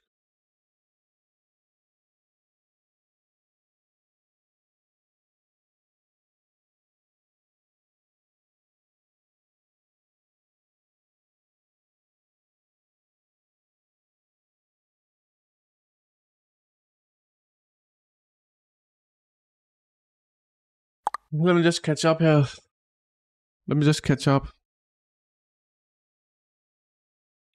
Have you seen Grisha interview? No, I haven't seen that yet, but I want to watch it at some point. Fairness. You see the book I mentioned to you, Creatures from Jekyll's Island? They'll release 40 and Israel will release 900. I think there will be no deal. That disbalance number is explained by the fact that Israel has 10,000 prisoners and Hamas has way fewer. I think they are enough. You're talking about the videos you sent me, right?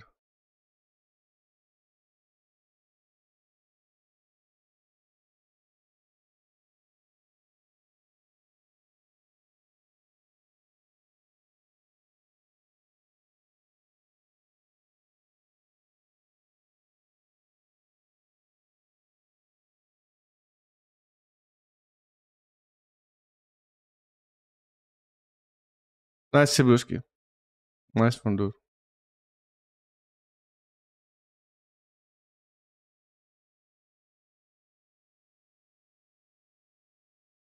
They released the bomb, the last known location of these hostages. What? Token packs, what, dude?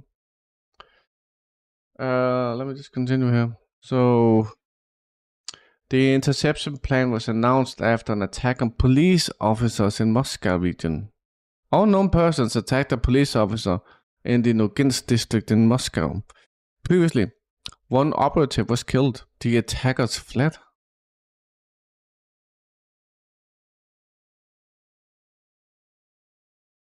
Two wounded police officers were found unconscious by passers-by.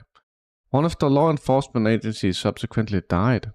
According to one version, they were trying to catch a drug dealer. I think it is a drug dealer, dude. This has nothing to do with Ukraine. I saw this earlier. This was like a drug dealer gone bad thing. I would agree to release. These are not terrorist Rangers. These are not terrorists, dude. A kid throwing a rock is not a terrorist. Rangers, you need to realize this. What Israel is saying is a lie. And the Israeli definition of a terrorist is not valid. The enemy of Israel is not a terrorist. The people of Palestine are not terrorists. Yeah, but you don't have Hamas hostages. We saw the people that were kidnapped. Israel is acknowledging that they're doing collective punishment. So what they're doing is that they are arresting family members of potential militants and imprisoning them. These people are not terrorists, that's collective punishment.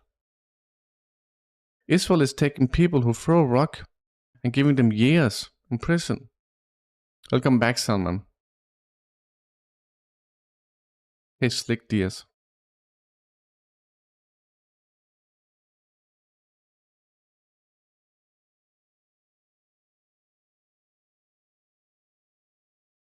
Kazakhstan next. What are you talking about, dude?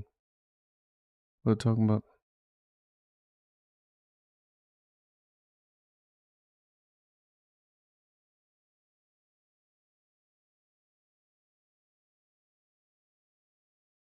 That's not relevant, Rangers. That's not relevant. What we're talking about is the treatment by Israel. We can talk about throwing blocks another time if you want. But throwing blocks is something that people in Denmark throw rocks at the police. I once threw a rock at a car that came by, dude. My little brother threw a fucking what's it called, like a snowball at a car. That's shit like that, dude. But if you're asking whether or not the people of Palestine should resist armed occupation, with armed struggle, then the answer is obviously yes, which is legal, dude. Which is legal. Hamas is officially claimed as a terrorist organization, yes, by the enemies, not by the world. Hamas is, by convenience, defined as a terrorist organization by their enemies, not by the world. And that should tell you everything you need to know, Rangers. Negotiations has been tried many times. Peaceful protest has been tried. Everything has been tried.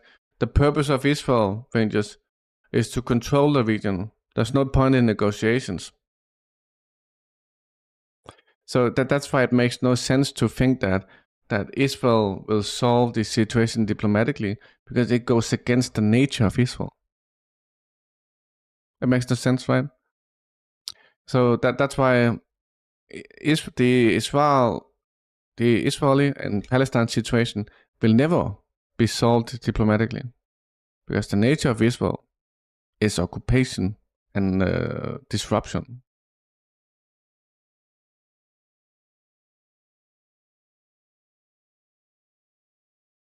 It looks like, if you look at this map, it looks like Hamas is not a terrorist organization, but the enemy is saying they are, which is very convenient but not valid.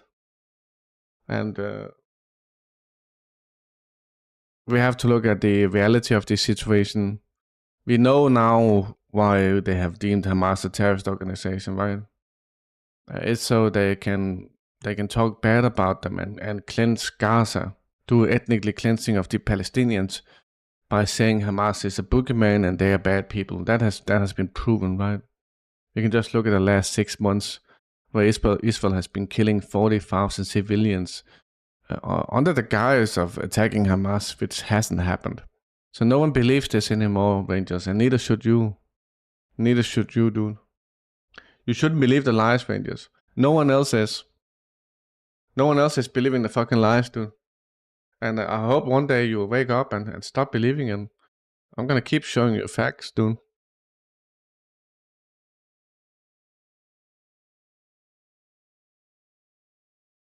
Yeah, even though if you left Gaza, there is still occupation. Gaza was imprisoned. When you left Gaza, you imprisoned Gaza. Gaza is a city that is a prison. That's why Israel has turrets, checkpoints, and walls around Gaza. It's not a good thing that you left it and turned it into a prison. More people die in Gaza than they do in the Auschwitz camps. Doesn't that annoy you, Rangers? If you're gonna pretend to be a Jew, that should annoy you. I think Israel's only hope for survival is to go back to the 67 borders and cut ties with America and aim for complete diplomacy and peace with the Palestinians and seek the protection of the Arab world. America is gonna lead Israel into destruction, which is the point of Israel. Remember that. Israel was created for this purpose. Well, Israel was created as a way to undermine other countries, and that was easier done through a state, essentially. But I can easily imagine Israel being sacrificed to attack Iran or something. Easily.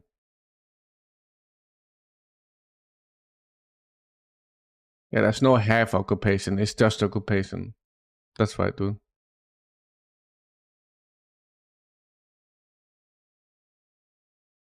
That's fine.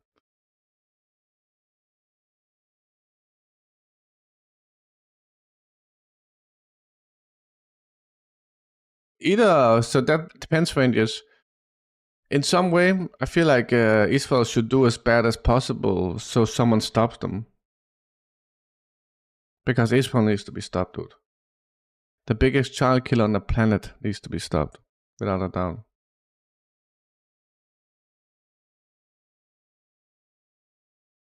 And what makes that happen? Escalations. That's the only thing that can make that happen, dude. I think Israel should, Israel should never have been there. Israel shouldn't be occupying. Israel should not be occupying illegally. I've told you before, the solution is just to adhere to international law. Told you that before, dude. I don't know why my sub count is not going up, Furnace.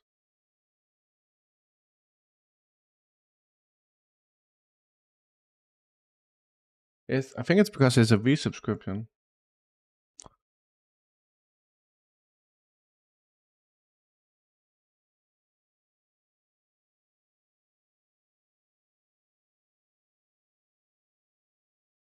I think Israel should stop occupying ranges. Yes. If Israel is in the middle of occupation and wants to do the right thing, they should stop occupying. Retreat from all illegally occupied areas. I don't know how this is hard to understand, that you are illegally occupying. Someone is telling you, stop occupying, and you're just like, nah, I'm not gonna do that. So, Rangers, you're in the wrong, dude. You're in the wrong.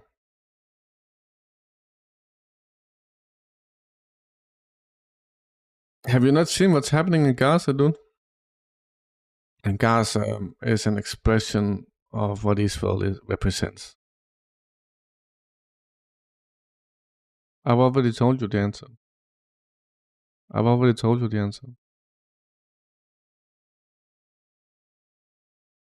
I answered you. Yeah, we've given you many answers, dude. I feel like you're looking for something that doesn't exist. Yeah, we have. I've answered your questions both ways. I even said yes and no. Back to Ukraine. They got potentially a British Banshee Jet 80 kamikaze drone that was used to attack Belgorod. So more Western weapons is being used to attack Belgorod. This is an assumption. It is not confirmed.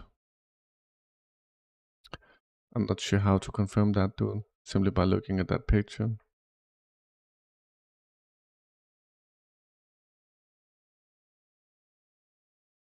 We got a hardcore resident trying to avoid mobilization.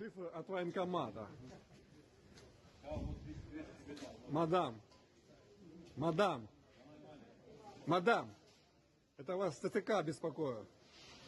Мадам, вы меня подумали. Мадам, подождите. Ну, сходите, этот подгон нормально, ТЦК. Это ж военкомат вас примет все равно, бля. Стой.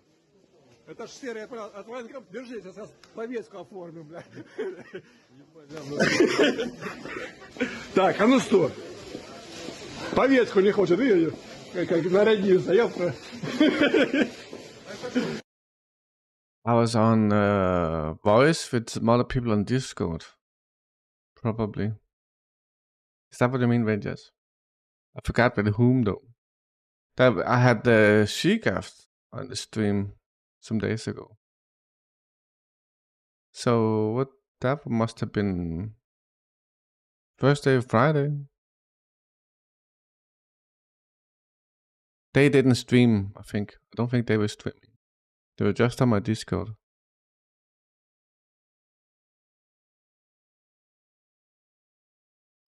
We were talking about the situation in Palestine.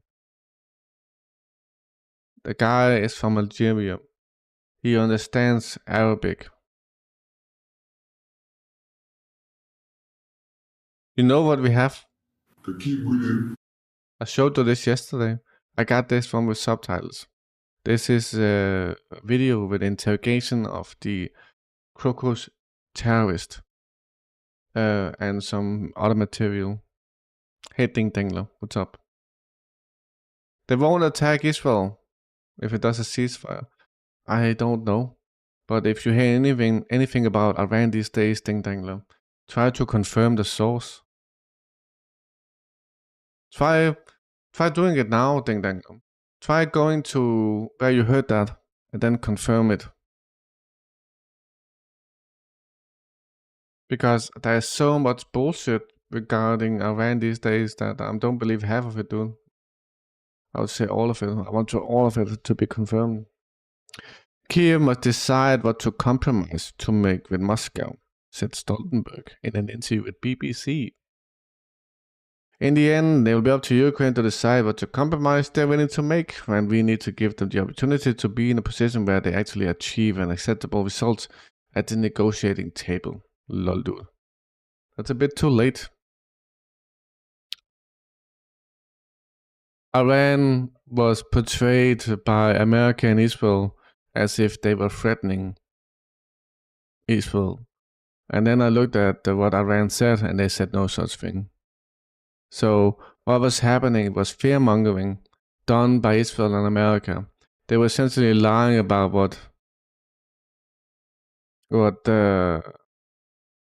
Iran was saying. And we looked at the official statements from Iran, and there were nothing like that, dude. So it really looked like they were trying to flare up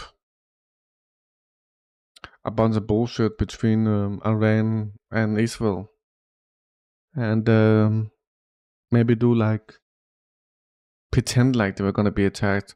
You had Israel deploying GPS jamming, sending people to shelters without Iran doing any sort of threats, dude. Russia should not negotiate. I don't see why it would negotiate with whom.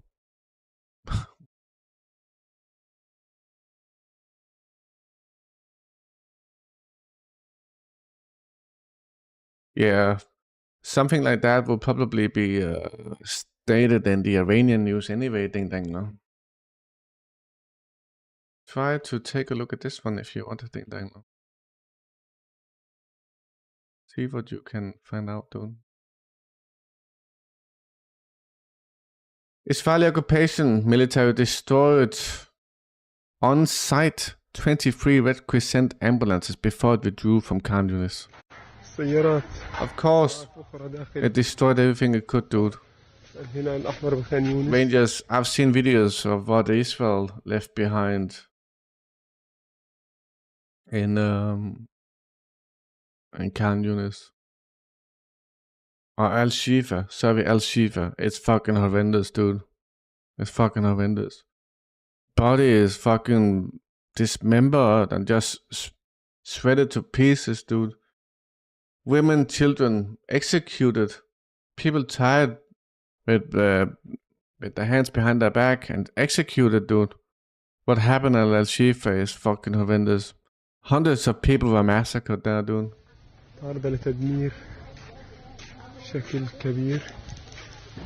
Now all of these are destroyed, so there's nothing. The health system in Gaza has completely collapsed months ago, dude. War crime after war crime after war crime. All under the pretext of defeating Hamas, which never happened, but they never tried to. This was never about Hamas.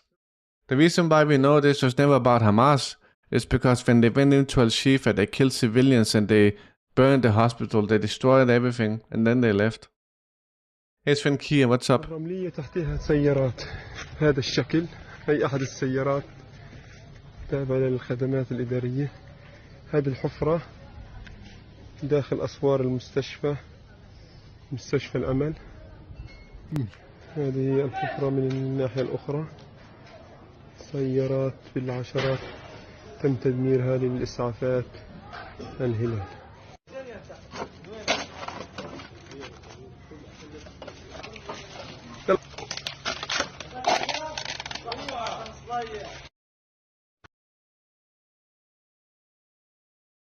This mission accomplished, the Palestinians will slowly die. Fucking despicable, dude. What about that fucking pier? There's something suspicious about that one, Thomas. German leopards burn well in the fields of Ukraine. I don't want to hear this, dude. I know that they burn, dude. German leopards are fucked. Okay. So this is that, back to that Belgorod British drone, dude. The enemy attacked Belgorod and Bryansk region with jet drones.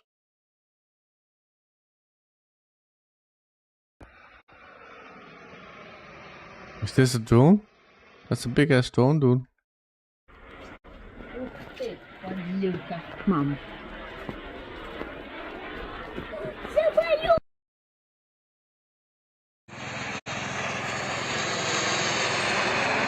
О, полетел, еще один беспилотник.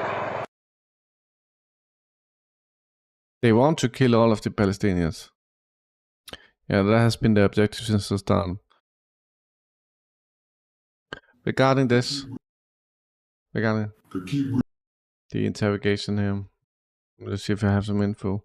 We were told to go to Kiev.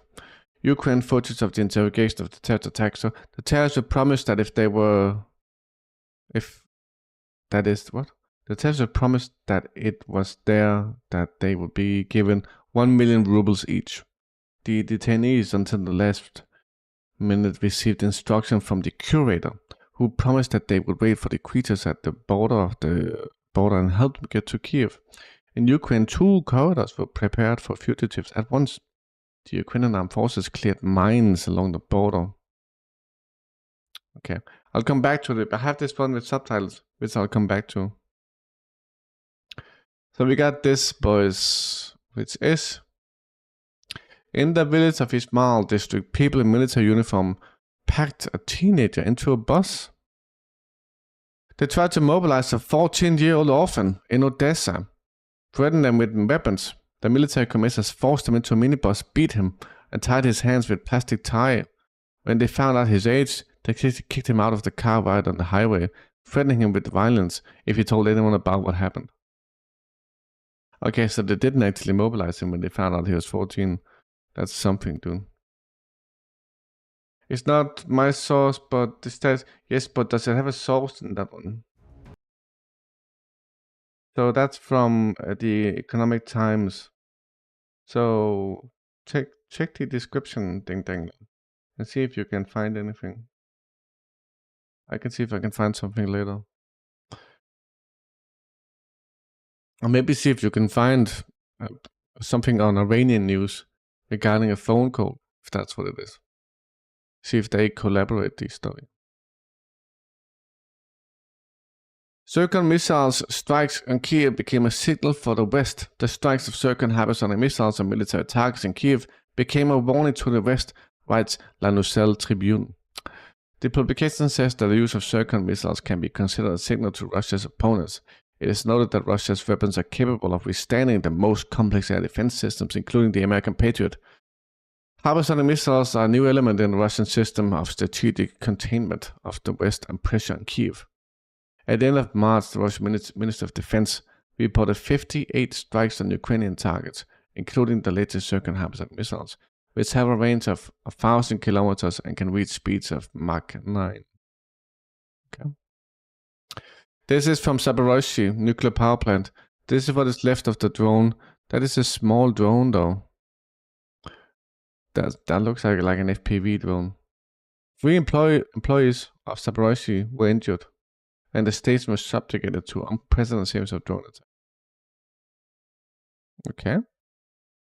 So I think it was like yeah.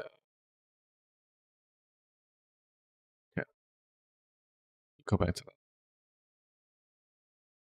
What happens if nukes start to fall? Interactive graphics shows what parts of London would be instantly vaporized, engulfed in deadly radiation, or survive unscathed. So more fear-mongering from the British media to the Brits. Blast wave will roll on, although it will weaken as it moves towards the epicenter. It will still cover a significant area, destroying buildings and take lives in distance on about 2.5 miles.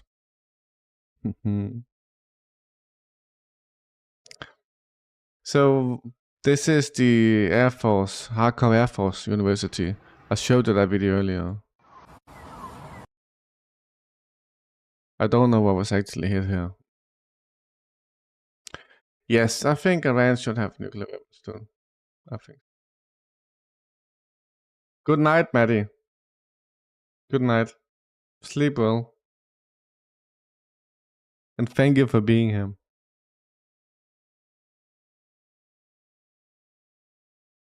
This is the head of the IAEA. Today, for the first time since November 2022, that's not true. Ukraine has attacked this facility many times. They haven't successfully hit it though, which he might be pointing out. After I set out 5 basic principles to avoid a serious nuclear accident with radiological consequences. The organization SAMS confirmed that at least 3 direct hits against Zaporozhye nuclear power plant main reactor containment structure took place. This cannot happen. Yeah, who hit it, dude? Who hit the fucking facility, dude?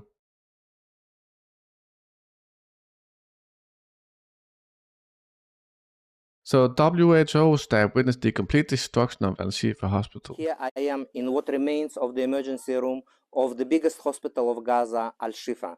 Unfortunately, as you can see around me, it's only the rubbles. What used to be the beds, what used to be the oxygen pipes, what used to be the rooms for doctors and for the patients. Patients used to be here to receive their first aid, but... You can see, Rangers, this has nothing to do with Hamas. Otherwise, Israel wouldn't be destroying all of the hospitals. Look at this destruction. They fucking burned the entire hospital. They killed everyone in there. There was hundreds of patients in this hospital. The IDF went in there, killed all of them, and burned it to the ground, dude.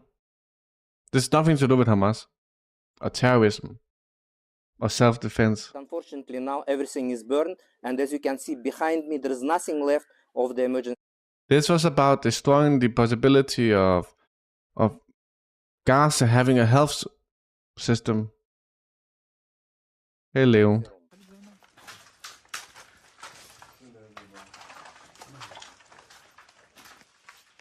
We also heard about fucking rape, and so the IDF was raping women in this within the hospital and outside the hospital and killing the women after they did it, dude. Which is so easy to believe, considering that they just shot and executed women and children. And the history we have of IDF rape.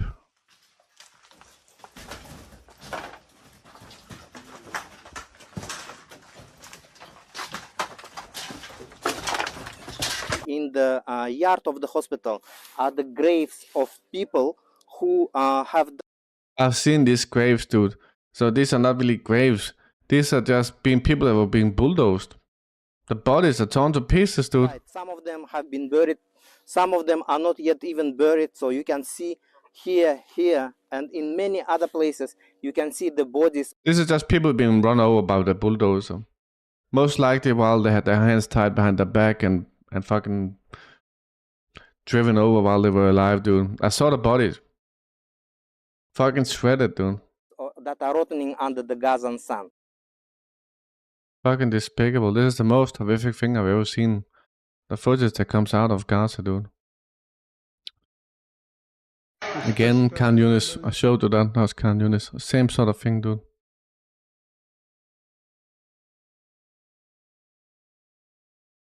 It's so bad, dude. It's so fucking bad. Russian People's Friendship University opened the first Russian educational space in Niamey, the capital of Nigeria. Okay. Cool.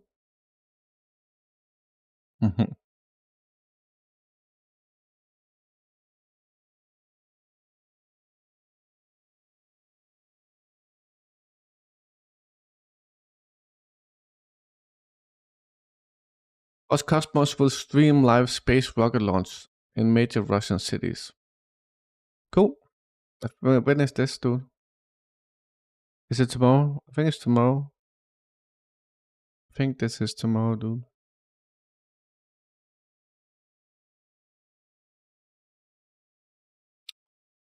New Slovak president won't allow EU bureaucrats drag his country into proxy war against Russia. Peter Pellegrini, who won the presidential election in Slovakia, the country will finally have a head of state who does not support a pro-Western position, since he was not installed by the Americans, says an analytic. There will be no coordination between the government of the Slovak Republic, Robert Fico, and the president Peter Pellegrini, because they have one program, one direction. He said. Okay, nice. If Hamas used this as a base, why did they kill all the civilians there, burn it to the ground, dude? Yeah, exactly. It is not complicated. Israel does not have the right to exist and at the expense of another person, people. People ask you, so do you agree that Israel has a right to exist? Do you believe Israel has a right to exist? And almost what you say in that moment will determine whether you're a good person or... Rangers, we can clearly see the hospital being completely destroyed. There's not one room in the hospital that is intact. So...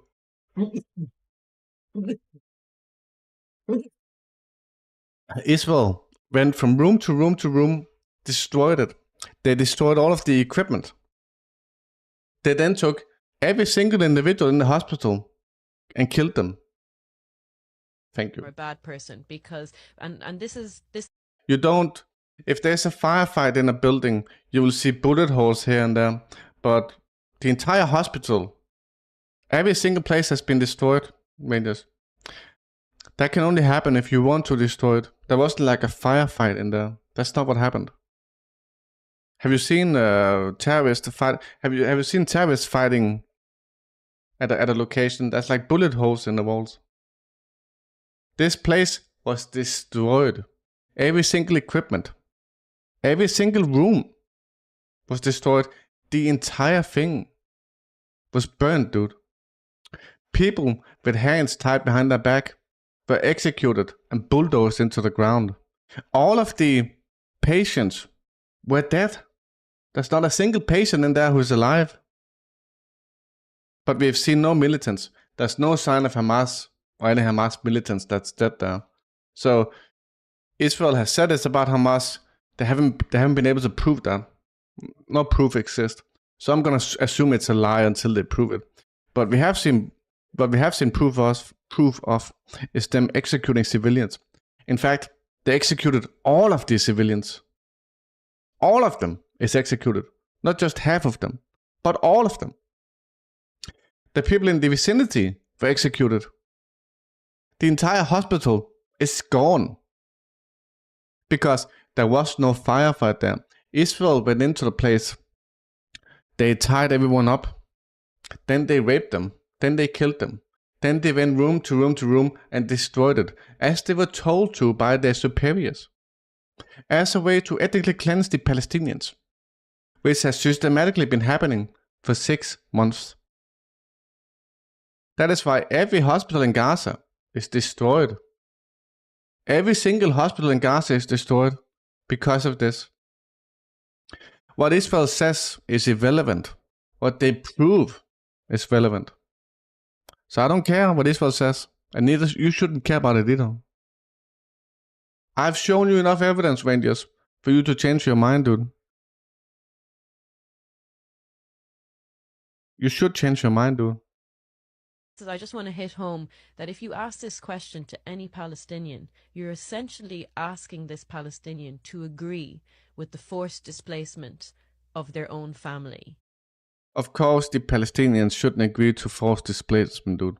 They should have their homes back. If the world was just, all of them should have their homes back, dude.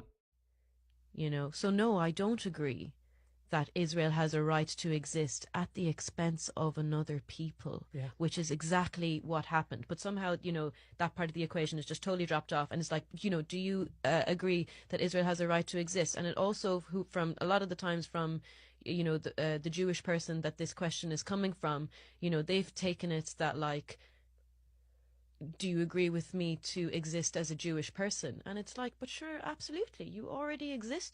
Just go back to where you came from, dude. Instead of going killing a Palestinian so you can exist, which is pathetic, dude. I want a better home, so I need to go and have a better home and kill Palestinians so I can exist better. This is what it's about, dude. As a Jewish person. What I don't agree is for you to exist as a Zionist Jewish person that comes from either Europe or a place, you have a passport, and then to go to the Middle East and, you know, somehow, you know, claim that you're indigenous from there. And like still holding 2 passports. And, you know, so no, I don't agree with that. And I think people should be aware that anytime you ask the question of do you agree to Israel having a right to exist, you are basically agreeing to Palestinians getting murdered for this land and being ethnically cleansed for this land. So, you know, be very careful of that question, because that question is not a solitary thing. Yeah. It comes with the fact, like, Israel only exists because of the displacement of Palestinians. Israel only exists because of the displacements of Palestinians. Political figures. Hey. And shit. Hello, Skate. What's up? Hello, Skate. Dude, someone sent me a job position to work for Vijay Prashad. Your mic is a bit low today. Why is it low today? I'm on my phone. I'm not on Okay. the computer. Okay. Sorry. So, like, Go on. So just so you know, Kairos, I'm online. Is that okay? You're online. That's okay. Someone gave me someone sent me a job position to work as a freelance translator for Vijay Prashad. You know Vijay Prashad from Tricontinental Institute? I don't know who they are. Dude, you know the guy who appears on Breakthrough News? You watch Breakthrough News? Sorry? Do you watch Multipolarista? No? Do you watch fucking Real News or Real News is a channel, right? There's so many. He appears in so many fucking things. He appears in the Gray Zone, the website, the YouTube thing, the YouTube channel for the Gray Zone. Are you serious? I don't know that. Ben Norton talking to him, or Max Blumenthal talking to him, or Aaron Matei. I know all of these people, but I don't know the guy you're referring to. Maybe if I see him, Kairos, I would know who it is. Maybe I just don't remember the name. The guy who wrote Bullets to Washington. Oh my God. Can you send me the name? Then I'll look him up. Yeah. So like, it doesn't mean that I will get the position, but I will apply. I work as a translator right now, right? So this guy, dude, look. This guy, Vijay Prashad. Do you remember him? I'm gonna send you something else as well, Kairos. Take a look at this when you got time. That guy, I remember. I've seen that guy a lot, dude. I've seen that guy a lot. Yeah. So I'm just gonna show this to the chat so they know who the fuck we're talking about, dude. I've seen that guy. He has like a weird accent. Yeah, very positive person. He's Indian. So he has a very strong accent. Very, very intelligent guy, and he's an author of good books, from what I know. He has very interesting things to say about Marxist theory. Very advanced understanding of Marxism. You know, he does it because you know when someone is good at Marxist theory, when they don't just vomit out a bunch of jargon. You know, this is when you know that the person is insecure about their knowledge on Marxism. Oh, proletariat. Oh, fucking bourgeoisie. Oh, fucking what is it? Fucking bourgeois revolution, proletarian revolution, means of production, material conditions. No, motherfucker. These are just fucking jargons. Do you know what they mean? This motherfucker does. This motherfucker can talk to you about Marxism without just fucking spitting out like catchphrases and keywords in the literature. Kairos, fucking amazing. You need to inform Maita that China is a socialist country and not a capitalist country. Can I what? You need to inform Maita that China is a socialist country and not a capitalist country. Well, technically, China is in a new economic policy stage, NEP, that is a transition to socialism, and that transition can be interrupted by any major political upheaval. It doesn't have to be a World War III or like, I don't know, a major pandemic, but like anything really, like a coup or like, I don't know, one politician fucking, I mean, the head of state dies or, you know, shit like that. Depending on the circumstances, it can just end. So like, yeah, no, the way it looks like, it is an NEP, and an NEP is a stage towards socialism. So in a way, the same way that we look at the human species as a consolidated thing, even though we are still evolving as a species, I guess we can say that China's socialist, but there's a lot of caveats to it. Vijay Prasad also explains why China is already socialist. Yeah, no, he does. Vijay is a Marxist-Leninist, right? I'm not a Marxist, but I do read Marxism. I'm not technically a Marxist, but I read Marxism, and I'm fascinated by the theory. And a lot of people think that it's weird to be an anarchist who reads Marx, but like the first Russian translation of Das Kapital, and one of the best ones ever made at the time, was made by a Russian anarchist, Mikhail Bakunin. And Marx actually congratulated him for the quality of the translation. So you need to be able to understand theory pretty well to translate Marx properly. Because even when I read Marx in Portuguese, my mother tongue, I get confused still. But So how would you know is it good or bad? Huh? Like how would Marx know that it is good or bad? Like he doesn't read Russian. Because apparently he speaks Russian. I don't know. He spoke Russian. He spoke a bunch of languages. He spoke No French. way. He spoke German, English. I wouldn't be surprised if he spoke Russian because of the power that the Russian Empire had over Germany. You know, the Franco-Prussian War and the time that the Prussian Empire owned parts of Germany. You know, there are some German nationalists who think that Russia was kind of like in a semi-colonial state during the Prussian Empire, but these people are imbeciles and Nazi adjacents, if not actual Nazis. So their historiography is inherently like distorted. But yeah. Kairos, you should jump on every opportunity you possibly can, dude, whatever it may be. What? You should take every opportunity you can to join with him, though. Yeah, he's amazing. He's amazing. He has a lot of very fascinating ideas. He's a smart guy. He's a funny guy. But he didn't know what a tanky was. It's funny. He's not very internet savvy. Somebody called him a tanky, and then he tried to say like, I don't defend tanks. I don't defend tank invasions. And I was like, what the fuck? But he understood the basis of it, like the general concept of it, meaning like, oh, he doesn't defend like a highly militaristic form of governance and foreign policy. It's a very, very like superficial understanding of what the term tanky is. But the term tanky itself is very vague. It's very I feel like it's just used against people who support Russia. That's my experience, and then they use it as like a cuss word or something, don't they? usually it's used by red libs who like to believe they're socialists, and they look at actual socialists and say, oh, they're tankies. It's like when during the 19th century, they had this thing called Haitianism, which was like the term tanky of the time. There were abolitionists in the early 19th century and even the late 18th century, but like the abolitionists that existed, a lot of them just wanted a gradual transition from slavery to like non-slavery.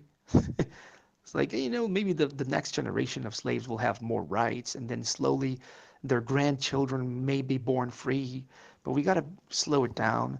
And those who don't want to slow it down and just abolish slavery immediately, they were called Haitianists.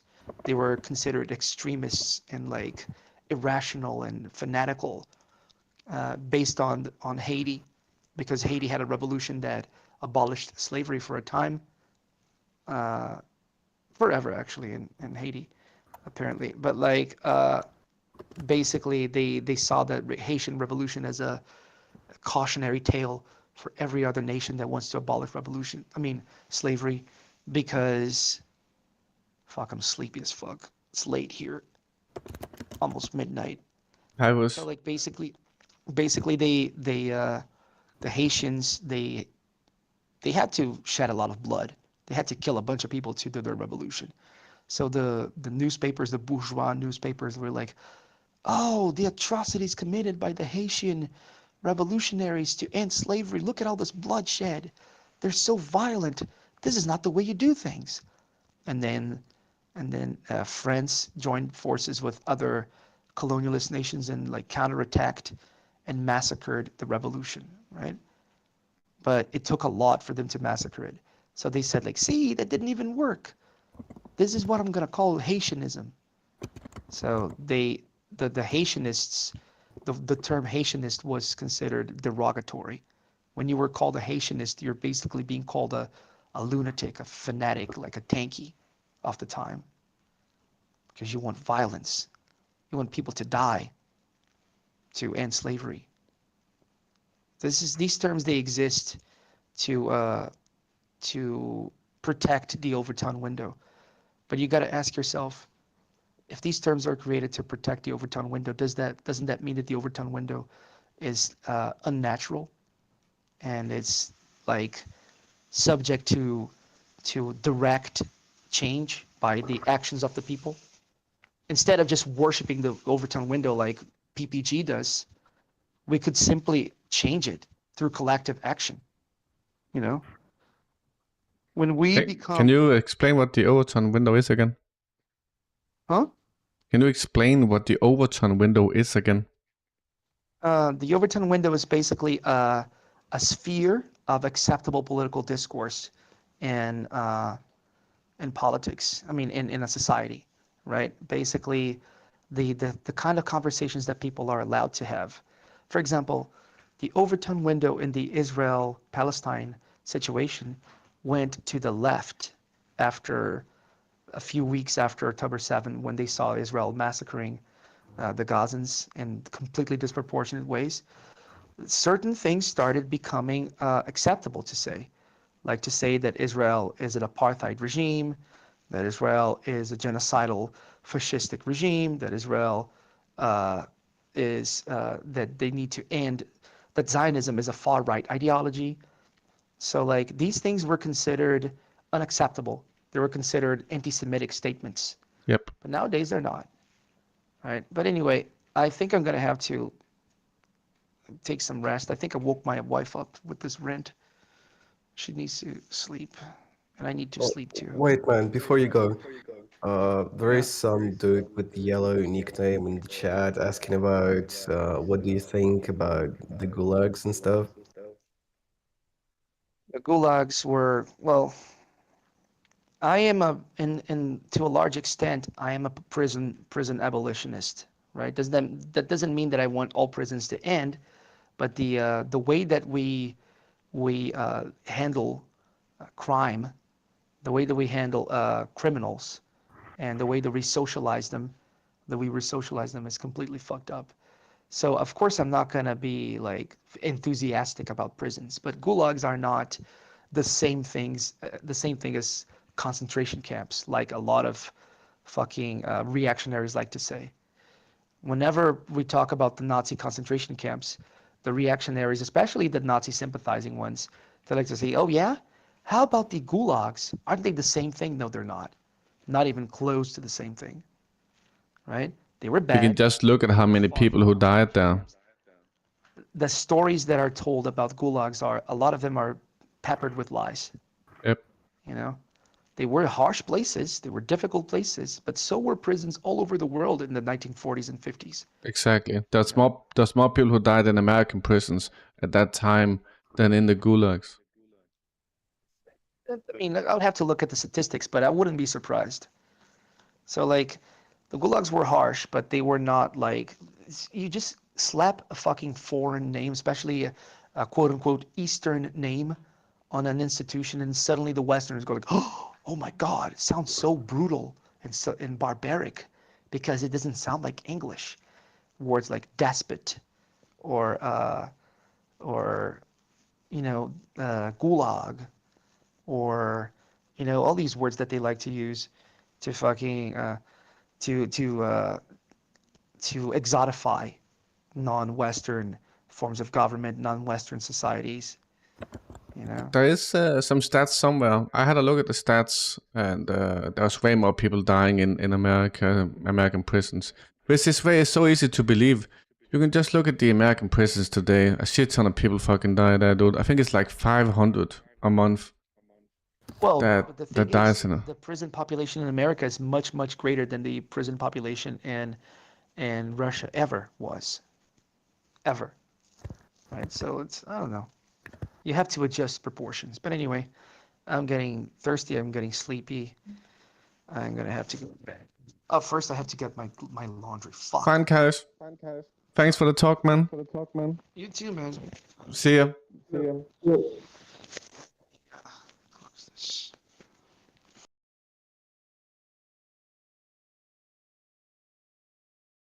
Guys, no, you know what happened?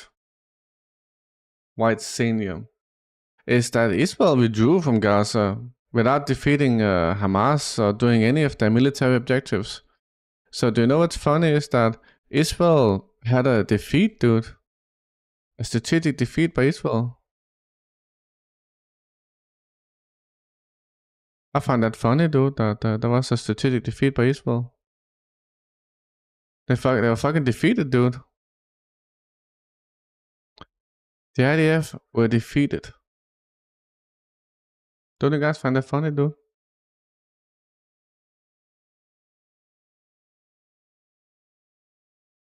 You went into a place militarily. You had military objectives.